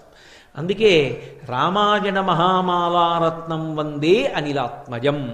ఆయన ఉపకారం చెయ్యడానికి ఇది కారణము అని చెప్పవలసి వస్తే ఒక్కటే కారణం. ఏమిటా కారణము అంటే కేవలము భక్తి. భక్తి యొక్క మాట విస్తృతి పొందినప్పుడు ధర్మము, ఎక్కడ ధర్మమునందు అనురక్తి ఉంటుందో అక్కడక్కడ స్వామి హనుమ యొక్క కటాక్షం ఉంటుంది. అందుకే భగవంతుడు చెప్పిన మాట వేదం, వేదంలో చెప్పబడినది ధర్మం. భక్తి అంటే ఏదో తులసిమాల తీసుకొచ్చి స్వామికి అలంకారం చేయడం భక్తి అనిపించుకోదు. ఆ అలంకారం చేయడానికి కూడా సమయం సందర్భం ఉంటాయి. ఉపన్యాసం మధ్యలో స్వామివారి దగ్గరికి వెళ్ళి అలంకారాలు చేయడాలు అవి చేయరు. చేస్తే ముందు చెయ్యాలి, లేకపోతే చివర చెయ్యాలి. అలంకారం చెయ్యడం భక్తి కాదు, సందర్భాన్ని చూసి ప్రవర్తించడం భక్తి. రెండు, వేదం చెప్పినట్టు బ్రతకడం భక్తి. వేదము ఈశ్వర ప్రోక్తం. ఈశ్వరుడు ఇలా బ్రతకండి అని చెప్పాడు. ఆయన ఎలా బ్రతకమని చెప్పాడో అలా బ్రతకడం భక్తి. అలా బ్రతకడానికే ధర్మ మార్గంలో ఉన్నాడు అని పిలుస్తారు. ఈశ్వరుడు ఏది చెప్పాడో అది ధర్మమైతే ఆ ధర్మాన్ని పట్టుకున్నవాడెవరో వాడు ధార్మికుడు. ఆ ధార్మికుడికి ప్రత్యేకమైన ఉపాసన అక్కర్లేదు. ధర్మాన్ని పట్టుకున్న కారణం చేత స్వామి హనుమ యొక్క అనుగ్రహం సర్వకాలముల యందు ఉంటుంది. నేను మీకు ఒక ఉదాహరణ చూపిస్తాను. వాయుపుత్రుడు స్వామి హనుమ. వాయుపుత్రుడు యథార్థమనకు హనుమ ఒక్కరే కాదు, భీమసేనుడు కూడా వాయుపుత్రుడే. భీమసేనుడు వాయుపుత్రుడైనా హనుమకి ఎంత బలపరాక్రమములున్నాయో, ఎంత బుద్ధి వైభవం ఉన్నదో అంత బుద్ధి వైభవము అంత బలపరాక్రమములు భీముడికి ఉన్నాయి అని చెప్పడం సాధ్యం కాదు. రెండు, వాయుపుత్రుడైనటువంటి భీముడికి ఉపాసన లేదు. భీముడికి గుడి కట్టడం కానీ, భీముడికి అష్టోత్తరం కానీ, భీముడికి ఉపాసన కానీ, భీముడి మీద స్తోత్రాలు కానీ ఉండవు. కానీ వాయుపుత్రుడైనటువంటి హనుమకి మాత్రం ఉపాసన ఉంది. సర్వకాలముల యందు ఆయన్ని స్తోత్రం చేసి ఆయన్ని అనుగ్రహాన్ని పొందడానికి ప్రయత్నం చెయ్యడం అనేది లోకంలో ఉంది. ఎందుకని ఉంది అంటే కేవలము వాయుపుత్రుడైన కారణం చేత అంత బలవంతుడు కాడు. ఆయన తన నడవడి చేత అసలు అవతార ప్రారంభమునందే దేవతలందరి యొక్క విశేషానుగ్రహము చేత, తన బుద్ధిబలము చేత, గురువు యొక్క కటాక్షము చేత, సీతారాముల అనుగ్రహ బలం చేత, తన భక్తి చేత, తన యొక్క ధర్మం చేత, తన యొక్క త్యాగము చేత అంత వైభవోపేతమైనటువంటి స్థితిని సంతరించుకున్నారు. అందుకే అడగవలసిన అవసరం లేకుండా ధర్మం ఎక్కడ నిలబడాలో అక్కడ హనుమ యొక్క రక్షణ ఉంటుంది. అందుకే ధర్మాత్ములైన వారి జోలికి, పరమ భక్తులైన వారి జోలికి వెళ్ళి వాళ్ళ మనసు కష్టపడి వాళ్ళని ఇబ్బంది పెట్టే ప్రయత్నం చేశారనుకోండి, ఆయన మనసు కష్టపడనంత కాలం పర్వాలేదు. ఆయన కన్నుల నీరు కారిందనుకోండి, హనుమ ఆయన సంగతి చూడడం మొదలుపెట్టిన నాడు ప్రమాదాలు ఏర్పడతాయి. అందుకే హనుమ జోక్యం ఎందుకుంటుంది అంటే ధర్మం కోసం ఉంటుంది. మీకు నేను దీనికి ఒక ఉదాహరణ చూపిస్తాను. త్రేతాయుగంలో రామాయణం జరిగింది. ద్వాపర యుగంలో కురుక్షేత్ర సంగ్రామం జరిగింది. ద్వాపర యుగంలో ఒకానొకప్పుడు పాండవులందరూ కూడా అరణ్యవాసం చేశారు. ఎందుకు అరణ్యవాసం చేశారు, ఎందుకు అజ్ఞాతవాసం చేశారు, ఈ విశేషాలన్నీ మీకు తెలిసున్నవి. వాళ్ళు అరణ్యవాసం చేస్తున్న రోజులలో 6 రోజులు బదరీ క్షేత్రంలో ఉన్నారు. 6 రోజులు బదరీ క్షేత్రంలో ఉన్నప్పుడు ఒక రోజున భీమసేనుడు ద్రౌపదీదేవితో కలిసి ఆ బదరీ క్షేత్రానికి కింద హిమవత్ పర్వత ప్రాంతంలో ఒక చోట కూర్చుని ఉన్నాడు శిలావేదిక మీద. ఎక్కడ నుండో పెద్ద గాలి వేసింది. ఆ గాలికి ఒక పెద్ద తామర పువ్వు ఒకటి వచ్చి వాళ్ళ దగ్గర పడింది. కుతూహలంగా ద్రౌపదీదేవి ఆ తామర పువ్వుని పైకెత్తి చూసింది. అది 1000 రేకుల పద్మం, సహస్రపత్ర కమలం. అందులోంచి విశేషమైన సువాసన వస్తోంది. ఆవిడంది, ఇటువంటి పుష్పాన్ని నేను ఇక పూర్వం చూడలేదు.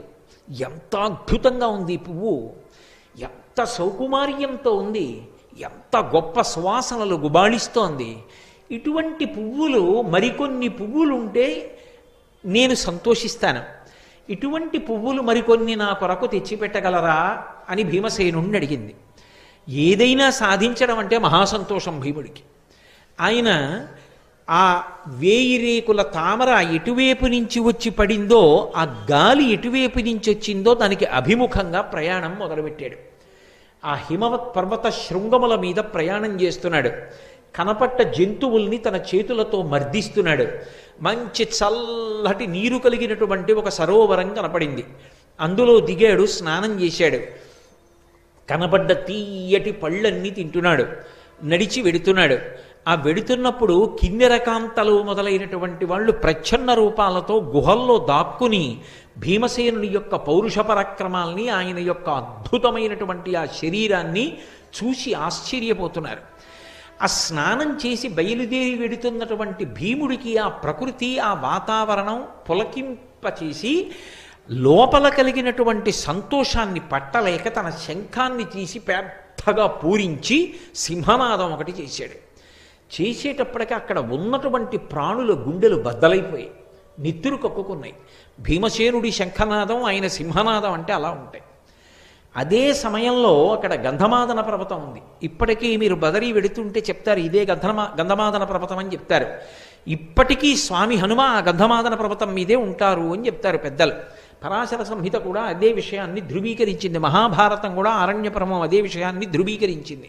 నేనైతే ఏమంటానంటే ఎక్కడ రామనామం ఉంటుందో అక్కడ హనుమ ఉంటారు అని చెప్తాను. కాబట్టి ఆ గంధమాదన పర్వతం మీద విహరిస్తూ వెడుతున్నాడు. ఆ సౌగంధికా పుష్పం, ఆ 1000 రేకుల తామర పువ్వు ఎట్నుంచి వచ్చిందో ఆ చెట్టు వెతుకుతూ వెడుతున్నాడు. వెతుకుతుండగా అక్కడే పెద్ద కదళీవనం ఉంది. కదళీవనం అంటే అరటి తోట. అరటి తోటల్లో స్వామి హనుమ తిరుగుతూ ఉంటారు. ఆయనకి అది మిక్కిలి ప్రీతిపాత్రమైనటువంటి ప్రదేశం. ఆ అరటి తోటలో స్వామి హనుమని ఉపాసన చేసిన, అరటి తోటలో హనుమ యొక్క మూర్తిని పెట్టి హనుమాన్ చాలీసా చదివిన, హనుమ మీద ఇందాక నేను మీకు ఆ మైరావణుని యొక్క ఉపాఖ్యానం చెప్పానే, అందులో ఆ నీలమేఘుడు అనబడేటటువంటి దుర్దండి కుమారుడు స్తోత్రం చేశాడు హనుమని. ఆ స్తోత్రాన్ని పఠించిన, హనుమకి సంబంధించినటువంటి దండకాన్ని చదివిన, హనుమని అష్టోత్తరంతో కానీ సహస్రంతో కానీ పూజ చేసిన కొన్ని ప్రత్యేకమైనటువంటి పళ్ళు ఉన్నాయి. నేను ఈ 5 రోజుల ఉపన్యాసంలోనూ వాటి గురించి మీతో మనవి చేస్తాను ప్రత్యేకంగా. ఆ పళ్ళు ఆయనకి నివేదన చేసిన, అరటి తోటలో పూజ చేస్తే హనుమ ఏదో ఒక రూపంలో వచ్చి వాటిని స్వీకరిస్తారు అని ప్రతీతి. ప్రతీతి ఏమి? యథార్థమే. ఒకప్పుడు గుంటూరులో శ్రీరామాయణం జరుగుతున్న రోజుల్లో ఒక పెద్ద అరటి తోటను ఒక దాన్ని తీసుకుని ఆ అరటి తోటలో అటువంటి పూజ చేస్తే, ఇప్పుడు నేను ఆ వివరాలు చెప్పడానికి సిద్ధంగా లేను, కానీ అది ఎంత పరమ ప్రామాణికమైనటువంటి సత్యము అన్నది నిరూపణమై. హనుమ అరటి తోటలో పూజ చేస్తే వచ్చి స్వీకరిస్తారు, కదళీవనంలో తిరుగుతారు అని. ఇప్పటికీ మీకు కొన్ని క్షేత్రాలు ఉన్నాయి, కొన్ని ప్రదేశాలు ఉన్నాయి. ఆ ప్రదేశాలకు వెడితే హనుమ స్పర్శ స్పష్టంగా కనపడుతుంది. ఇప్పటికీ వెంకటాచలంలో ఒక ప్రత్యేకమైనటువంటి ప్రదేశం ఉంది. మెట్లు దిగి విడితే పెద్ద మామిడి చెట్లు, అరటి తోపులు కనపడతాయి. దాని మధ్యలో ఉంటుంది హనుమ యొక్క దేవాలయం. అటువంటి కదళీవనంలో ఒక పర్వత గుహలో పడుకుని ఉన్నారు. మళ్ళీ వెనక్కి భారతంలోకి రండి, ఆరణ్య పర్వంలోకి. భీమసేనుడు సౌగంధికా పుష్పాల కోసం వెడుతున్నాడు. పెద్ద సింహనాదం చేశాడు, శంఖనాదం చేశాడు, ప్రాణులన్నీ భీతిల్లేయి. అటువంటి సమయంలో అక్కడే పర్వత గుహలో పడుకునున్నారు హనుమ. ఆయన వెంటనే ఉలిక్కి పడి లేచారు. ఒక్కసారి ఆ చప్పుడు మళ్ళీ జ్ఞాపకం తెచ్చుకున్నారు. ఓ నా సోదరుడు, నా తమ్ముడు, వాయుపుత్రుడు భీమసేనుడు సౌగంధికా పుష్పాల కోసం వచ్చాడు. వచ్చి చల్లటి నీటిలో స్నానం చేశాడు, సేద తీరాడు, తీయటి పళ్ళు తిన్నాడు. ఆ సంతోషం లోపల అణుచుకోలేక పెద్ద సింహనాదం చేసి శంఖం పూరించాడు. కాబట్టి ఇప్పుడు నేను ఆ భీమసేనుణ్ణి కలుస్తాను అని తిన్నగా వెళ్ళి భీమసేనుడు వెడుతున్నటువంటి దారికి అడ్డుగా ఒక వృద్ధవానర రూపంతో పడుకున్నారు. వెళ్ళిపోతున్నటువంటి భీమసేనుడు చూశారు, అడ్డుగా ఎవరైనా పడుకునుంటే దాటి వెళ్ళకూడదని ధర్మశాస్త్రం. అందుకని ఆయన అన్నారు, ఓ వృద్ధవానరమా, నేను భీమసేనుణ్ణి నడిచి వెడుతున్నాను, వాయుపుత్రుణ్ణి, ధర్మరాజు సోదరుణ్ణి. ఏం అడ్డంగా పడుకుంటావు, లేచి పక్కకు పో. నిన్ను దాటడం నాకు చేత కాదనుకుంటున్నావేమో, నిన్నేమిటి, నిన్ను ఈ శిఖరాన్ని కూడా లంఘిస్తాను, అంత శక్తివంతుణ్ణి. మర్యాద కోసం అడిగాను, పక్కకి తప్పుకోమన్నారు. అంటే హనుమ ఏమీ తెలియనటువంటి వారిలే అన్నారు, అబ్బా అబ్బా అబ్బా అబ్బా, చాలా గొప్పవాడవే, నన్ను లంఘిస్తావు, ఎదురుగుండా కనపడుతున్న గిరిని లంఘిస్తామే అన్నారు. మరి ఏమనుకుంటున్నావు, ఒకప్పుడు మా అన్నగారు హనుమ 100 యోజనముల సముద్రాన్ని లంఘించి వెళ్ళారు, అలా దాటగలను అన్నారు. అంటే ఆయన ఎప్పుడు రామనామం ఏ కారణంగానైనా వినపడుతుందా అని చూస్తుంటారు. ఏం చెప్పావు, మీ అన్నగారు హనుమ 100 యోజనముల సముద్రం దాటారా, ఎందుకు దాటాడయ్యాలాగా అన్నారు.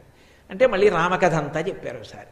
దశరథ మహారాజు గారి పెద్ద కొడుకు రామచంద్రమూర్తి, సీతమ్మ, అరణ్యవాసం, రావణాసురుడు, సీతాపహరణం, ఆ సుగ్రీవుడితో స్నేహం చెయ్యడం, దశ దిశలకి ఆ వానరులందరూ వెళ్ళడం, దక్షిణ దిక్కి హనుమ వెళ్ళడం, 100 యోజనముల సముద్రాన్ని దాటి శిశుపావనంలో సీతమ్మ తల్లి యొక్క జాడ కనిపెట్టి వెనక్కి రావడం, సేతుబంధనం, రావణ సంహారం, సీతారాముల యొక్క పట్టాభిషేకం లఘువుగా చెప్పారు. చాలా సంతోషించారు. ఎలాగో అలా రామకథ చెవిన పడింది కదూ, అది ఆయనకి పరమ సంతోషం. అన్నీ విని అన్నారు, అబ్బా మీ అన్నగారు హనుమ అంత బాగా లంఘనం చేశారే, నువ్వు కూడా అలా లంఘనం చేయగలవు, కానీ ఇంత చిన్న పనికి అంత పెద్ద లంఘనం ఎందుకయ్యా? వృద్ధుణ్ణి, వానరుణ్ణి, శరీరమా జర్జరీభూతం అయిపోయింది, రోగములా పొటమరించాయి, నా అంత నేను లేవలేను, అంత ఉద్ధతి ఎందుకు, కాస్త తీసి పక్కన పడుకోబెట్టి వెళ్ళిపోతే అయిపోలా అన్నారు. వెంటనే వృద్ధవానరం, దీన్ని ఎత్తి పక్కన పెట్టడం ఎంత పెద్ద విశేషం అని మహాభారతంలో వర్ణిస్తారు. ఏపున 2 చేతులను ఇమ్మున పట్టి అమర్చి ఎత్తగా ఓపగా మొగ్గతిల్లబడి ఆయన ఘర్మజలార్ధ్రదేహుడై కాపురుషుండువోలి నిజగర్వము తక్కి ఊరుకుండే చింతాపరుడై వృకోదరుండు తద్దయు లజ్జ నధోముఖంబుతోన్ అంటాడు. 2 చేతులతోటి ఆ వానరాన్ని ఇలా పట్టుకుని హుప్పని ఎత్తడానికి ప్రయత్నం చేశారు. ఏపున 2 చేతులను ఇమ్మున పట్టిన మర్చి ఎత్తగా, ఇలా పైకి ఎత్తుదామని ఒక్కసారి హుప్పని ఇలా అనేటప్పటికీ ఆ వానరం పైకి లేవడం మాట దేవుడెరుగు. ఓపగా మొగ్గతిల్లబడి ఆయన మీద బోర్లా పడిపోయారు. పడిపోయి ఘర్మజలార్ధ్రదేహుడై ఒళ్ళంతా చెమటలు పట్టేసి తడిసిపోయింది. ఒళ్ళు తడిసిపోయి కాపురుషుండువోలే నిజగర్వము దక్కి ఎణంగియుండే చింతాపరుడై వృకోదరుండు తద్దయులజ్జ నధోముఖంబుతోన్. ఆయన యొక్క గర్వమంతా అణిగిపోయింది భీమసేనుడికి. అణిగిపోయి ఏమిట్రా ఈ వానరం, దీన్ని ఎత్తలేకపోయాను సరికదా, బోర్లా పడిపోయానని సిగ్గుపడిపోయి తలదించుకుని నిలబడి, అయ్యా నువ్వెవరో మహాత్ముడవు, సామాన్యుడివి కావు, నన్ను పరీక్షించడానికి వచ్చినటువంటి మా అగ్రజులు హనుమయ లేకపోతే మహర్షుల దేవతల, నాకు యథార్థం చెప్పండి అన్నారు. అప్పుడు స్వామి హనుమ, నేను నీ అగ్రజుణ్ణయా, నేను హనుమని, నీ యొక్క శక్తిని పరిశీలనం చేద్దామని ఈ మాట అన్నాను అంటే ఎంతో సంతోషించి 2 చేతులు కైమోడ్చి నమస్కరించి, అయ్యా మీకు అన్ని విషయాలు తెలుసు, 4 యుగముల యొక్క లక్షణాలు ఎలా ఉంటాయో, 4 యుగాలలో ధర్మ సంస్థాపన ఎలా జరిగిందో ఆయా యుగ లక్షణములను చెప్పమని అడిగారు. అడిగితే సంగ్రహంగా 4 యుగాలు, 4 యుగాలలో శ్రీ మహావిష్ణువు స్వీకరించేటటువంటి అవతారాలు, వాటి యొక్క వర్ణములు, ఆ ధర్మ సంస్థాపన క్రమాన్ని మహానుభావుడైనటువంటి హనుమ ఉపదేశం చేశారు. చేసిన తరువాత భీమసేనుడు ఒక కోరిక కోరారు. అన్నగారు నాకొక్క కోరిక, ఆనాడు మీరు పరమ భయంకరమైనటువంటి రూపాన్ని చూపించారు రామరావణ సంగ్రామంలో, ఏది ఇంకొక్కసారి మీరు అటువంటి రూపాన్ని నాకు చూపించండి, దర్శనం చేస్తానన్నారు. ఎప్పుడో జరిగిన రూపం ఇప్పుడు ఎందుకు లేవయా, ఊరుకో అన్నారు. కాదు కాదు చూడవలసిందే. సరే చూపిస్తాను చూడమని మేరుమందర సంకాశౌ భవౌదీప్తానలప్రభ, మేరు పర్వతం ఎలా ఉంటుందో అలా పెరిగిపోవడం మొదలుపెట్టారు. పెరిగిపోతే ఆయన రూపం 10 దిశలు నిండిపోయింది.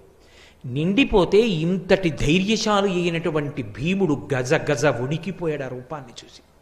ఉనికిపోయి ఇక చూడలేక 2 చేతులతో కళ్ళు మూసేసుకుని, అలా కళ్ళు మూసుకుని 2 చేతులు ఎత్తి నమస్కారం చేసి, నేను చూడలేకపోతున్నాను ఈ రూపాన్ని, నాకు భయం వేస్తోంది, ఉపసంహారం చేసేయండి అన్నాడు. అంటే ఉపసంహారం చేశారు. ఉపసంహారం చేసి మళ్ళీ వృద్ధవానరం ఎలా ఉంటుందో అలా కనపడ్డాడు. కనపడి, ఇది నువ్వు చూపించమన్నావని చూపించినటువంటి రూపం, శత్రువీరులు ఎదురు నిలబడినప్పుడు దీనికి 2 పెరుగుతుంది నా శరీరం, అటువంటి రూపాన్ని చూడడమే సాధ్యం కాదు. అటువంటి రూపంతో నే తొడ కొట్టినా, నా తోక విదల్చినా, నా నోరు తెరిచినా, నా 2 చేతులు పరిగలలా చాచినా, నా పాదములతో తొక్కినా, నన్ను ఎదుర్కొని నిలబడగలిగిన వాడు ఈ లోకంలో ఉండడు. ఎందుకయ్యా ఇన్ని ఇడుములు పడతారు? ఒక్క క్షణంలో హస్తినాపురానికి వెళ్ళి మీ శత్రువులైన ధార్తరాష్ట్రుల్ని పీనుగు పెంటలు చేస్తాను, మీకు పట్టాభిషేకం చేస్తానన్నారు.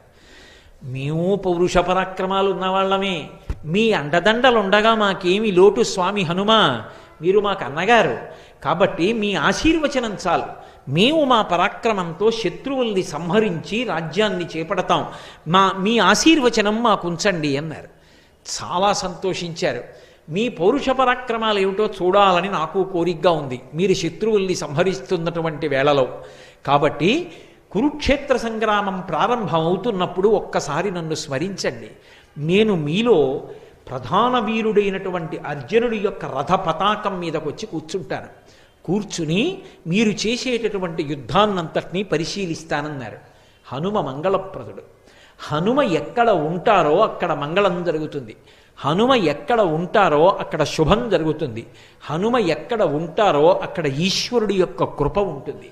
మహానుభావుడు వచ్చి అర్జునుడి యొక్క రథ పతాకం మీద కూర్చున్నారు కాబట్టే పాండవులు గెలవడానికి అవకాశం ఏర్పడడానికి ఉన్నటువంటి కారణాల్లో ఒక బలమైన కారణమైంది.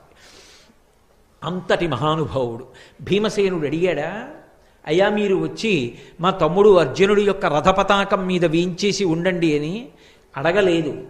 అడిగాడా, మీరు మా శత్రువుల్ని పరిమార్చండి అని అడగలేదు. అడగకుండా నేను వచ్చి అర్జునుడి యొక్క రథపతాకం మీద కూర్చుంటాను అన్నారు. ఎక్కడ ధర్మం ఉంటుందో, ఎక్కడ ధర్మానురక్తి ఉంటుందో, ఎక్కడ ఈశ్వర భక్తి ఉంటుందో అక్కడక్కడ పిలవవలసినటువంటి అవసరం లేకుండా స్వామి హనుమ బయలుదేరి వస్తూ ఉంటారు. అసలు హనుమ లేకపోతే ఉపద్రవము గడవదు. నేను అందుకే మీతో మొట్టమొదట్లోనే మనవి చేయడానికి కారణం అదే. ప్రతిరోజు ఒక్కసారి సంధ్యాకాలంలో ఆకాశాన్ని దర్శనం చేసి నమస్కరించినటువంటి వాడికి ఉపద్రవములు తొలగి ఎలా మంగళాన్ని పొందుతాడో, అలాగే ప్రతిరోజు ఒక్కసారి స్వామి హనుమ వంక చూసి నమస్కారం చేసినటువంటి వాడు ఉపద్రవముల నుండి గట్టెక్కుతాడు. అది ఎంత మహోపద్రవం అవనివ్వండి, గట్టెక్కడానికి స్వామి హనుమ కారణమవుతారు. ఆయన గట్టెక్కిస్తారు. ఆయన యొక్క శక్తి అటువంటిది. మీకు నేను రామాయణంలోంచే ఈ మాట అన్నందుకు ఒక సందర్భాన్ని నిరూపణం చేస్తాను. రామాయణంలో రామరావణ యుద్ధం అయిపోయింది. రావణాసురుడు మరణించాడు. సీతారాములకు పట్టాభిషేకం అయిపోయింది. రామచంద్రమూర్తి సంతోషంగా పరిపాలన చేస్తున్నారు. అగస్త్యాది మహర్షులు ఒకసారి అయోధ్యానగరానికి విజయం చేసి రామదర్శనాన్ని అపేక్షించారు. రాముడు వారిని లోపలికి ప్రవేశపెట్టి అర్ఘ్యపాద్యాదులిచ్చి పూజించి ఉచితాసనముల మీద కూర్చోపెట్టి ఒక ప్రశ్న వేశాడు. రావణాసురుడు అంతటి అరివీర భయంకరుడు ఎలా కాగలిగాడు అని అడిగాడు. అడిగితే అగస్త్య మహర్షి ఒక మాట చెప్పారు. రామ, నిజానికి రావణాసురుడు కాదు అంత శక్తివంతుడు. రావణాసురుడి కన్నా శక్తివంతుడు, రావణాసురుడి కన్నా కొన్ని కోట్ల రెట్ల ప్రమాదకారి, పరమ భయంకరుడు ఇంద్రజిత్. ఆ ఇంద్రజిత్తు మరణించడం రామాయణంలో పెద్ద మలుపు. వాడు దైవవశం చేత, అదృష్టవశం చేత, మీ పరాక్రమం చేత మడిసిపోయాడు రామ అన్నారు. ఏమిటా ఇంద్రజిత్ విశేషం నాకు చెప్పవలసింది అని అడిగారు రామచంద్రమూర్తి. అప్పుడు చెప్పారు అగస్త్య మహర్షి, చాలా చిన్న వయస్సులో కృష్ణాజినం కట్టుకుని యజ్ఞోపవీతం వేసుకుని శిఖతో ఉండగా, అంత చిన్న వయస్సులో 7 యజ్ఞాలు చేశాడు. అవి ఒకటి కాదు, అశ్వమేధము, వాజపేయము, పౌండరీకము, ఇటువంటివి 7 పూర్తి చేశాడు. 7వది మహేశ్వర ప్రీతి కొరకు చేశాడు.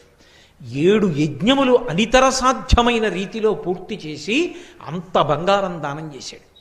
చేస్తే పరమేశ్వరుడు ప్రత్యక్షం అయ్యాడు. నీకేం కావాలని అడిగాడు. నాకు తామసీ విద్య కావాలన్నాడు. తామసీ అంటే ఆ వ్యక్తి యుద్ధానికి బయలుదేరితే చీకట్లు సృష్టిస్తాడు. కటిక చీకటి అయిపోతుంది. ఆ కటిక చీకట్లో ఆ వ్యక్తి ఎక్కడున్నాడో ఎవరికీ తెలియదు. ఆయన యొక్క నిలబడిన ప్రదేశం ఎవరికీ గుర్తించడానికి యోగ్యంగా ఉండదు, ఎవరికీ తెలియడు. ఆ చీకట్లో ఉంటాడు. రథం కూడా దివ్యరథం ఉంటుంది. అది ఈశ్వర ప్రసాదంగా వచ్చిన దివ్యరథం. దాని గుర్రాలు అంతే, అక్షయబాణ తుణీరాలు అంతే. అందులో ఉండి చీకట్లోంచి మేఘముల చాటు నుంచి బాణాలు విడిచిపెడతాడు. ఎంతమందినైనా పడగొడతాడు. అసలు బాణం ఎక్కువ పెట్టడానికి ఎక్కడున్నాడో తెలియదు ఎవరికి.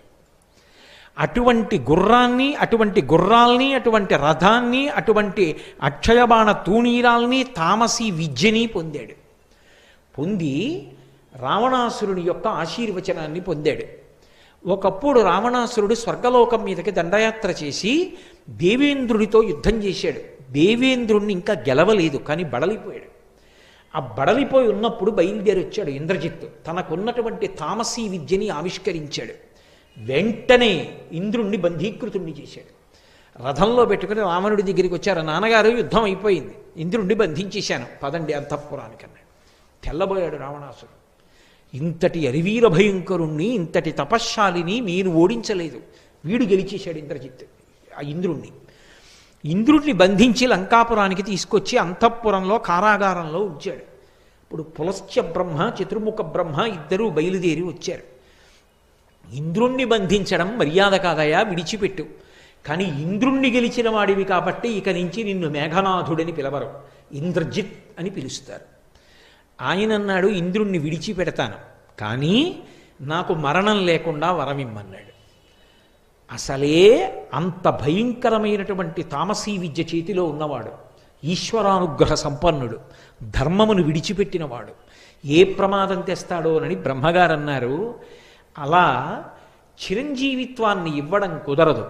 ఈ లోకంలో పుట్టిన వాళ్ళందరూ వెళ్ళిపోవలసిందే. అందుకే ఇది మర్త్యలోకము అని పిలవబడుతుంది. కాబట్టి శరీరం విడిచిపెట్టాలి. కానీ ఇంద్రుణ్ణి గెలవడం కన్నా గొప్పతనం లోకంలో ఎక్కడుంది? నిన్ను నేను నా నోటితో ఇంద్రజిత్ అని పిలుస్తున్నాను. అప్పుడు ఇంద్రజిత్ అన్నాడు, అయితే పోనీ ఒక వరం ఇవ్వండి. నేను ప్రతిరోజు నికుంభిలకి హోమం చేస్తాను. లంకాపట్టణంలో ఉండేటటువంటి దేవత, ఆవిడికి హోమం చేసినప్పుడు చాలా ఉగ్రమైన హోమం చేస్తాడు. నెత్తురు అందులో పోసి నల్లమేకని పళ్ళతో పట్టి పీకుతాడు, పీకి హవ్యం ఇస్తాడు. అటువంటి హోమం చేస్తాను. హోమం పూర్తి చేసి రథం ఎక్కితే ఇక నన్ను ఓడించగలిగిన వాడు 3 లోకముల యందు ఉండకూడదు. తథాస్తు వరమిచ్చాడు. అందుకే ఇంద్రజిత్తుని ఎవరూ నిగ్రహించలేరు. అటువంటి ఇంద్రజిత్ రామాయణంలో ఏ కారణానికి పడిపోయాడో తెలుసా?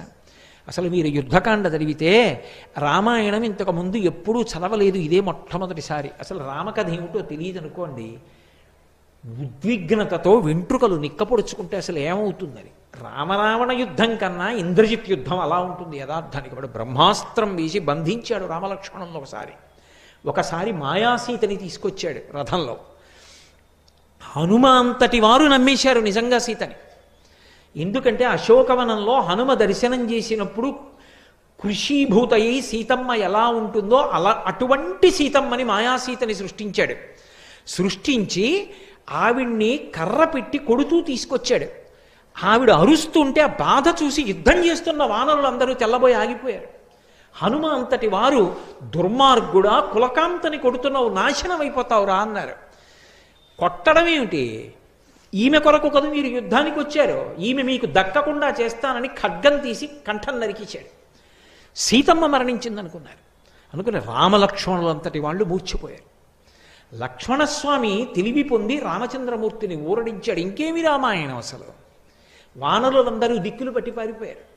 హనుమంతటి వారు కూడా నిర్వేదానికి గురైపోయారు.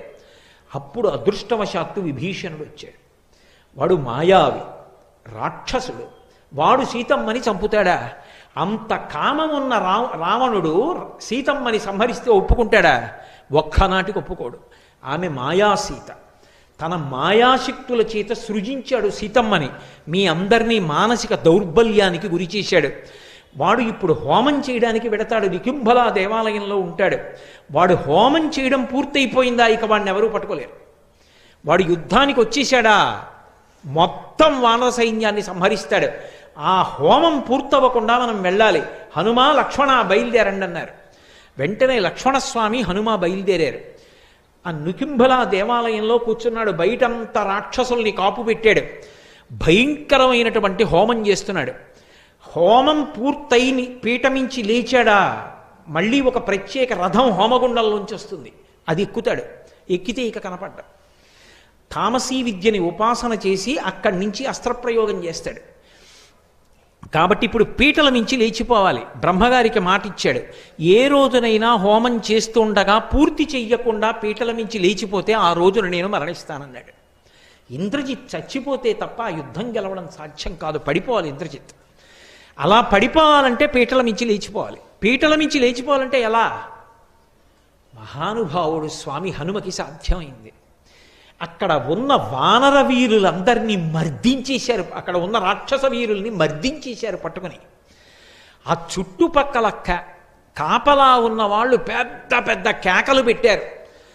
ఓయ్ ఇంద్రజిత్తు, అసలు తర్వాత నువ్వు ఈ హోమం పూర్తి చేయడం, యుద్ధానికి వెళ్ళడం, అసలు మేము బతికుంటే కదూ.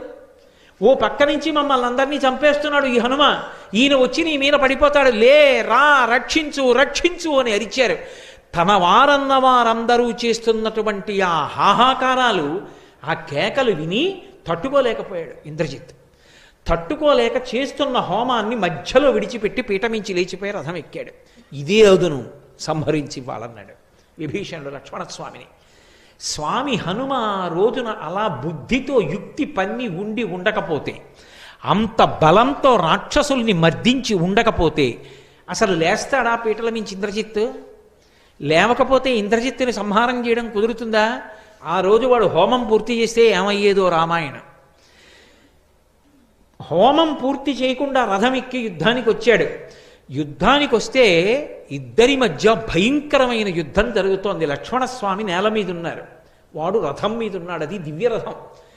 అప్పుడు స్వామి హనుమ వాహనమై లక్ష్మణస్వామిని తన భుజాల మీదకి ఎక్కించుకున్నారు.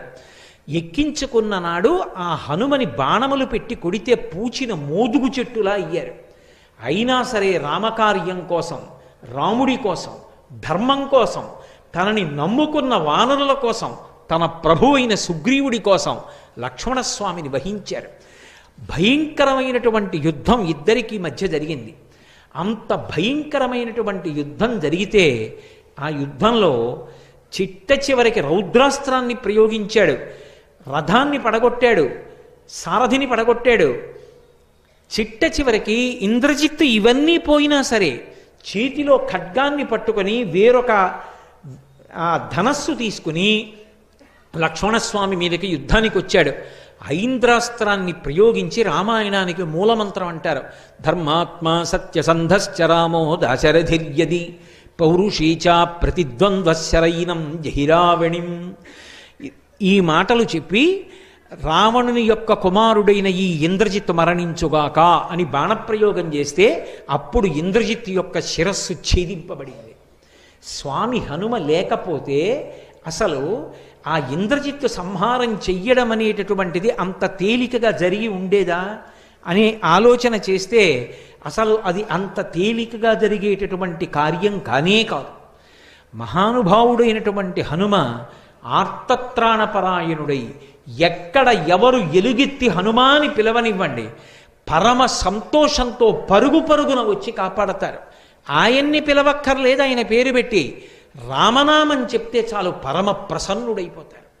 అందున ఆశ్చర్యం ఏమిటంటే సంవత్సరం మొత్తం మీద తప్పకుండా రామనామం కంఠ ఉన్నందుకు గళమెత్తి చెప్పవలసిన రోజు ఏదైనా ఉంటే ఇవ్వాలే. మార్గశిర మాసంలో వచ్చినటువంటి శనివారం. ఈ శనివారం నాడు ఎవరు రామనామ సంకీర్తనం చేస్తారో వాళ్ళందరికీ కూడా హనుమ యొక్క కృప విశేషంగా కలుగుతుంది. అంతటి మహానుభావుడు. ఒకరినేమి ఆయన ఒకానొకనాడు తరిగొండ వెంగమాంబ గారిని రక్షించలా. తల్లి ఎక్కడో తరిగొండలో పుట్టారు, తిరుకొండ చేరుకున్నారు. తిరుకొండ తిరుమల, తరిగొండ వెంకటాచల క్షేత్రానికి దగ్గరలోనే ఉంటుంది. నరసింహస్వామి బిడ్డలు లేకపోతే కానాల కృష్ణయ్య మంగమ్మ అనేటటువంటి దంపతులు వెంకటాచలంలో వెంకటేశ్వర స్వామి వారిని ఉపాసన చేస్తే ఆయన అనుగ్రహంగా పుట్టింది. అందుకని వెంకమ్మ అని పేరు పెట్టుకున్నారు. చిన్నప్పటి నుంచి ఎప్పుడూ పూజలు భజనలు సంకీర్తనలు చేసేదావిడ. ఈ పిల్ల ఆడపిల్ల ఇక్కడ ఇలా భక్తిలో మునిగిపోతే రేపు పొద్దున్న అత్తవారింట్లో ఎలా పేరు తెచ్చుకుంటుంది? పెళ్లి చేయండి, మార్పు వస్తుందన్నారు. వెంటనే వెంకటాచలపతి అనబడేటటువంటి ఒక వ్యక్తిని చూసి వివాహం చేశారు. ఇంకా కాపరానికి వెళ్ళనే లేదు, ఆ భర్త గారు శరీరం విడిచిపెట్టాడు. నేను విధవని కాను, నేను ఎప్పుడో వెంకటేశ్వరుడు ఇల్లాలని, నాకు పెళ్లి చెయ్యొద్దని చెప్పేది ఆవిడ. అందుకని ఆవిడ సౌభాగ్య సూచనలను విడిచిపెట్టలేదు. విడిచిపెట్టకపోతే ఆ తరిగొండలో నేను ఆ తరిగొండ వెళ్ళి ప్రత్యేకంగా ఆ నరసింహస్వామి దేవాలయం, వేంగమాంబ గారు తిరిగిన ప్రాంతాలు దర్శనం చేసి పరవశత్వాన్ని పొంది వచ్చాను ఒకప్పుడు. ఆ నృసింహస్వామి దేవాలయం ఇప్పటికీ మీరు వెళ్ళినా చూడొచ్చు తరిగొండలో. ఆ తల్లి మంగళప్రదమైనటువంటి చిహ్నములతో సౌభాగ్యవంతురాలైన స్త్రీ ఎలా ఉంటుందో అలా పసుపు, గాజులు, పువ్వులు, కుంకం వీటితో ఉంటోందని ఒకప్పుడు ఆ ఊరు పీఠాధిపతులు వస్తే వారికి ఫిర్యాదు చేశారు. ఊళ్ళో ఉన్నవారు ఆయన పిలిపించారు వెంగమాంబ గారిని. వెంగమాంబ గారు చేతిలో పళ్ళు పట్టుకొచ్చి అక్కడ పెట్టి నిలబడ్డారు, నమస్కరించలేదు. పీఠాధిపతులు అడిగారు, ఎందుకు నమస్కరించలేదు నాకని అడిగారు. మీరు ఏమనుకోకుండా ఒక్కసారి లేవండి అన్నారు ఆవిడ. పీఠాధిపతులు లేచారు. ఆవిడ పీఠానికి నమస్కారం చేశారు. పీఠానికంటే ఆయన కూర్చున్న ఆసనానికి. ఆసనం భగ్గున కాలిపోయింది. అప్పుడు ఆయనకు అర్థమైంది ఈవిడ కారణజన్మురాలు, ఇటువంటి ఆవిడ జోలికి వెళ్ళవద్దు, ఈమె సంప్రదాయములకు అతీతమైన వ్యక్తి, అన్నీ ఒక గాట కలిపి మాట్లాడకూడదు, ఆమె సంప్రదాయాతీతమైన వ్యక్తి అని పీఠాధిపతులు చెప్పిన తరువాత కొన్నాళ్ళు ఆవిడ జోలికి వెళ్ళలేదు. కానీ ఒకప్పుడు ఆమె ఆ దేవాలయంలో హనుమ పాద సన్నిధిలో కూర్చుని ధ్యానంలో ఉండగా అర్చకులు జుట్టు పట్టి ఈడ్చేసి, మా ఊరికి దాపురించావు, ఎక్కడికైనా పోయినా బాగుండు నువ్వు అన్నారు. ఆ మాట ఆవిడికి ఎందుకో వెంకటాచల క్షేత్రానికి వెళ్ళిపోమ్మని చెప్తున్నట్టుగా అనిపించింది. 20 సంవత్సరాల వయస్సులో కటిక చీకట్లో కాకులు దూరని కారడవి, చీమలు దూరని చిట్టడవి అని చిన్నప్పుడు కథల్లో చెప్తారే, అటువంటి అరణ్యంలో బయలుదేరి ఆవిడ వెంకటాచల క్షేత్రాన్ని చేరుకోవడానికి ప్రయత్నించారు. అంత చీకటిలో ఆవిడ వెడుతున్నప్పుడు ఆమెని అరణ్యంలో కాపాడిన స్వామి ఎవరో తెలుసా? స్వామి హనుమ. త్రోవ హనుమ అంటారు. ఇప్పటికీ ఉంది వెంకటాచల క్షేత్రంలో ఆ మూర్తి. కాబట్టి మహానుభావుడు ఆయన ఎప్పుడు ఎక్కడ ఎవరిని ఆదుకోలేదు. స్వామి అని పిలిస్తే చాలు, ధర్మం కోసం, ధర్మమునందు అనురక్తి ఉన్న వారి కోసం పరుగు పరుగున వచ్చి కాపాడారు. ఆయన సంగీతమునందు కూడా అంతటి మహాప్రవేశం ఉన్నటువంటి వారు. పరాశర సంహితలో ఒక విషయం చెప్తారు, ఆయన ఎంత వినయమున్నవారో. గర్వం అన్న మాటకు ఆయన అంత వ్యతిరేకి. గర్వం అంటే ఆయనకు అసహ్యం. ఒకానొకప్పుడు గరుత్మంతుడు అహంకారాన్ని పొందాడు. నా అంత గొప్పవాడు ఎక్కడున్నాడు? శ్రీ మహావిష్ణువుకి వాహనాన్ని. ఎటువంటి వారినైనా నా ముక్కుతో చీల్చి చెండాడగలను, నా రెక్కలతో కొడతాను, నా పాదములతో గోళ్లతో చీల్చేస్తానని గమనించాడు కృష్ణ భగవానుడు. ఒకేసారి గరుత్మంతుడికి సత్యభామకి కూడా గర్వభంగం చెయ్యాలనుకున్నాడు. గరుత్మంతుడిని పిలిచి, ఓ వైనతేయ, నువ్వు వెంటనే వెళ్ళి, అదిగో గంధమాదన పర్వతం మీద పర్వత గుహలో పడుకుని ఉన్నారు హనుమ, నేను పిలుస్తున్నానని చెప్పి వెంటనే తీసుకురా అన్నారు. హనుమని తీసుకురావడం పెద్ద విషయం ఏమిటి? ఉత్తర క్షణంలో బయలుదేరి వెళ్ళారు గరుత్మంతుడు మంచి అతిశయంతో. అక్కడ గుహలో యోగనిష్టలో ఉన్నారు. ఆ కుంభకం చేసి యోగనిష్టలో ఉండగా వెళ్ళి హనుమా హనుమా అని పిలిచారు. పలకలేదు. పలకలేదని కోపం వచ్చి ఆయన నాసారంధ్రములోకి తన ముక్కు పుటాన్ని చేర్చి పొడిచారు. ఆయనకి కించిత్ ధ్యానభంగం అయింది. ఆయన చెవి దగ్గరికి వచ్చి అరిచారు. హనుమ చెవి దగ్గరికి వచ్చి ఆయన మెల్లిగా బహిర్ముఖులై, యోగాభ్యాసంలో ధ్యానంలో సమాధి స్థితిలో ఉన్నవాడు ఒక్కసారి బహిర్ముఖుడు కాకూడదు, మెల్లమెల్లగా బహిర్ముఖుడు కావాలి. అందుకని మళ్ళీ ప్రాణాయామంతోనే బహిర్ముఖులు అవుతారు. అందుకని ఈ వైనతేయుడైన గరుత్మంతుడికి గర్వం అణచాలని ఆయన ఒక ముక్కురంధ్రాన్ని పూసి ప్రాణాయామం కోసమని ఒక ముక్కురంధ్రం మూసి ఒక ముక్కురంధ్రంతో గట్టిగా ఊపిరిలాగారు. ఆ ఎదురుగుండా ఉన్నటువంటి గరుత్మంతుడు ఎగిరి వచ్చి ఆయన ముక్కు రంధ్రాన్ని కట్టుకున్నాడు. ఈ రంధ్రం ఇలా వదిలిపెట్టేస్తే గరుత్మంతుడు కింద పడ్డాడు. ఇలా మూసి మళ్ళీ ఈ రంధ్రంతో గట్టిగా గాలి విడిచిపెట్టారు, పీల్చిన గాలిని. ఆ గాలికి ఎగిరి ఎక్కడో వెళ్ళి పడ్డాడు. మళ్ళీ ఇలా పీల్చారు, మళ్ళీ వచ్చి ముక్కు కట్టుకున్నాడు. అయ్యబాబో ఇదే బలం, ఇదేం బలం, ఊపిరి పీలిస్తేనే ఇలా ఉందనుకున్నాడు. అడిలిపోయి ఆయన ఊపిరిని యథాస్థితికి తెచ్చిన తరువాత పైకి ఎగిరిపోయి చూస్తున్నాడు. ఇలా కాదు, ఈయన్ని ఎత్తుకుపోతాను, నా రూపాన్ని పెంచడి, పెద్ద పెద్ద రెక్కలు పెంచాడు. హనుమ తన తోక పెంచి ఆకాశాన్ని చుట్టారు, వాలాన్ని. గరుత్మంతుడు ఆగ్రహించి తన ముక్కుతో దానికి ఛిద్రం చేయబోయాడు, పొడవబోయాడు. వెంటనే తన తోకతోటి గరుత్మంతుణ్ణి చుట్టారు. చుట్టి బంధించి గిర్ర గిర్ర గిర్ర గిర్ర తిప్పి ఆకాశంలో విసిరేశారు. విసిరేస్తే పాలసముద్రం పక్కనున్న కొండ మీద వెళ్ళి పడ్డాడు. పడి అక్కడి నుంచి శరీరం అంతా భిన్నమైపోయి పాలసముద్రంలో మునిగాడు. మళ్ళీ పూర్వ తేజస్సు వచ్చింది. చేతులు కట్టుకుని అత్యంత వినయంగా శ్రీకృష్ణ భగవానుడి దగ్గరికి వెళ్ళాడు.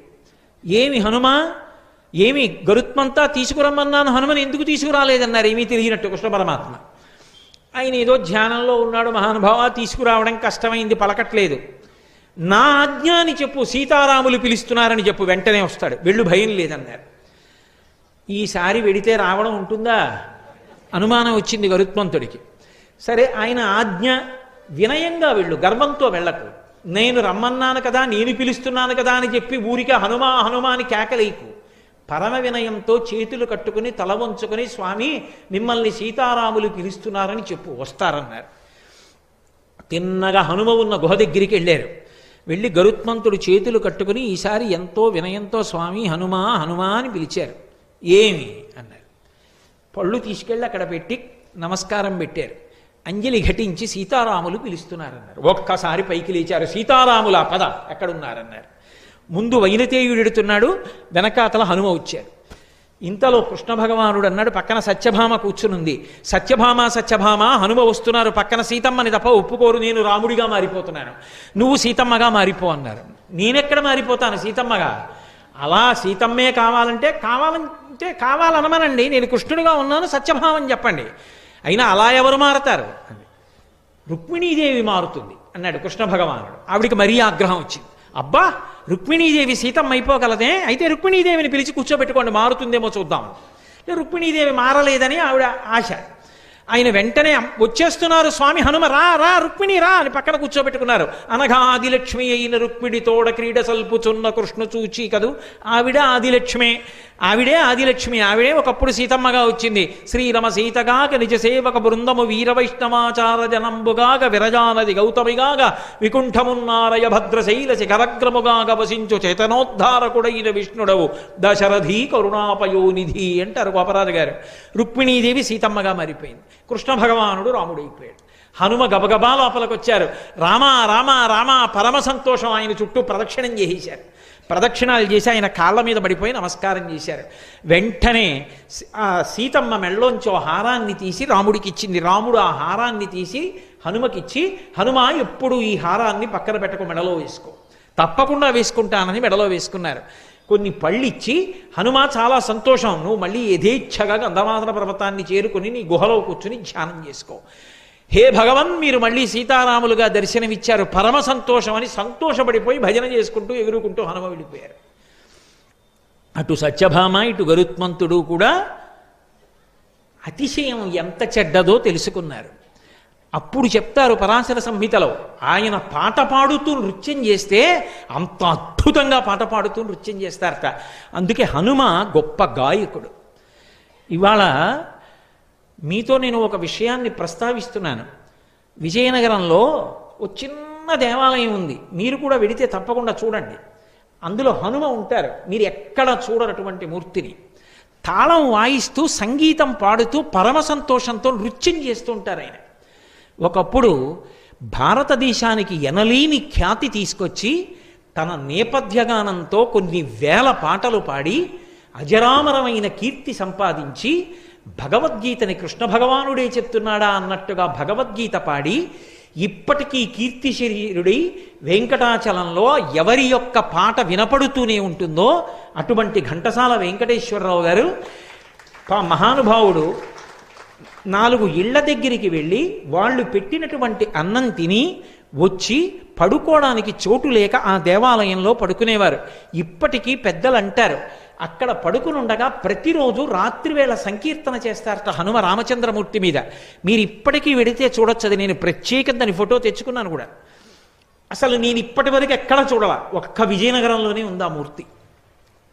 అక్కడే ఘంటసాల గారి పెద్ద విగ్రహం పెట్టారు. ఎక్కడ తను పడుకోవడానికి చోటు లేక ఇల్లు లేక గుడిలోకి వచ్చి పడుకున్నారో అక్కడే తరువాత ప్రపంచ ప్రఖ్యాతిని ఆర్జించినటువంటి ఘంటసాల వెంకటేశ్వరరావు గారు కచేరీ చేశారు అక్కడే కూర్చుని. అది విచిత్రం. మహానుభావుల జీవితాలు అలా ఉంటాయి. వాళ్ళు ఏం దాచుకోరు, అతిశయాలకి పోరు. ఏ రాత్రి వేళ బహుశా సంకీర్తన చేస్తున్నటువంటి హనుమ ఆ ఘంటసాల గారికి దర్శనమిచ్చారో, ఏ హనుమత్ కటాక్షాన్ని పొందారో, మహానుభావుడి కంఠం అమృతధార అయింది. ఇప్పటికీ ఇన్నేళ్ళైపోయింది, ఘంటసాల గారు తెలియని వ్యక్తి ఉంటాడా? మహానుభావుడు అంతటి స్థాయిని పొందారు అంటే హనుమ యొక్క అనుగ్రహ విశేషం. అటువంటి మహానుభావుడు హనుమ. భక్తి ధర్మము ఎక్కడ ఉంటాయో అక్కడ ఆయన అనుగ్రహం ఉంటుంది. నేను మీతో ఒక మాట మనవి చేసి ఉన్నాను కదూ, ఇవాళ నేను ఇంకొక పావుగంట ఉపన్యాసం చెప్పచ్చు, కానీ అంతకన్నా నైమిత్తిక తిథి చాలా ప్రధానం. ఇవాళ ఎంతో ఎంతో గొప్ప రోజు, సంవత్సరం మొత్తం మీద ఇటువంటి రోజు దొరకదు. నేను ఇంట్లో పూజ చేసుకోవడం, నేను నామం చెప్పడం వేరు. మీరు నన్ను గౌరవించి ఇక్కడ కూర్చోపెట్టినందుకు ఇవాళ మీ అందరికీ కూడా నేను అటువంటి అవకాశం కల్పించకపోతే నేను దోషం చేసిన వాడిని అవుతాను. అందుకే మనందరం కలిపి నేను కొద్దిసేపు ఆ రామనామానికి సంబంధించినటువంటి ఆ పై మకుటం చెప్తూ ఉంటాను. అంటే ఏదో పాలు తేనెల పంచదార కన్నను మధురమైనది రామనామము అన్నాను అనుకోండి, మీరు రామనామము రమ్యమైనది రామనామము అదొక్కటే మీరు అంటుండండి. ఎందుకని?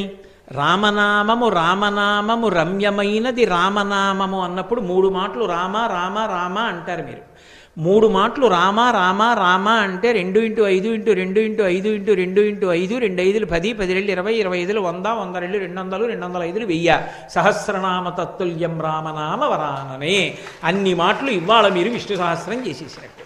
కాబట్టి నేను చెప్తాను, ఎవ్వరూ కూడా మళ్ళీ మనకి భగవంతుని యొక్క అనుగ్రహం పొందడానికి ఇటువంటి తిథులు కలిసి రమ్మంటే రావు.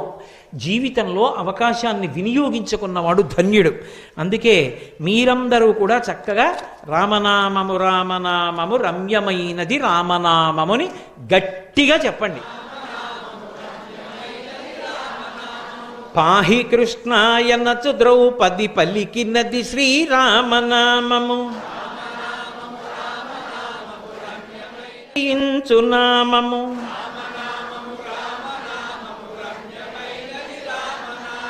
బ్రహ్మ సత్యము జగన్మిథ్యాభావమే శ్రీరామనామము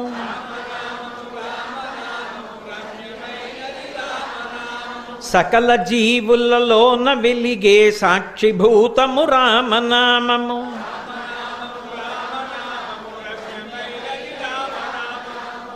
ఇప్పుడు మీరు ఎంత గట్టిగా చెప్పగలరో అలా చెప్పాలి. హనుమ మురిసిపోతారు. ఆంజనేయుని వంటి భక్తులక శిష్ట జనముల దివ్య దృష్టికి స్పష్టమగు శ్రీరామనామము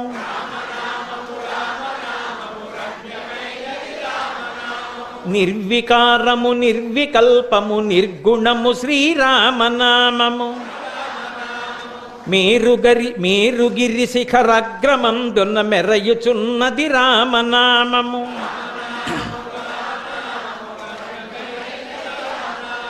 ధాత వ్రాసిన వ్రాత తుడి చెడి దైవమే శ్రీరామనామము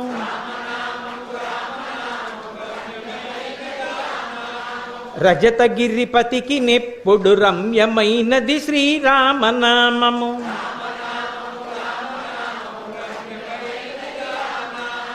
ఆత్మలో జీవాత్మ తానై అలరుచున్నది రామనామము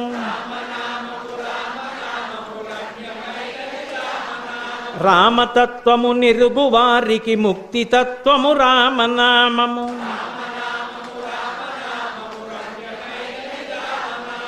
రాక్షసులను తరిమి కొట్టిన నామమే శ్రీరామనామము మంగళంబగు భక్తితో పాడిన శుభకరంబగు శ్రీరామనామము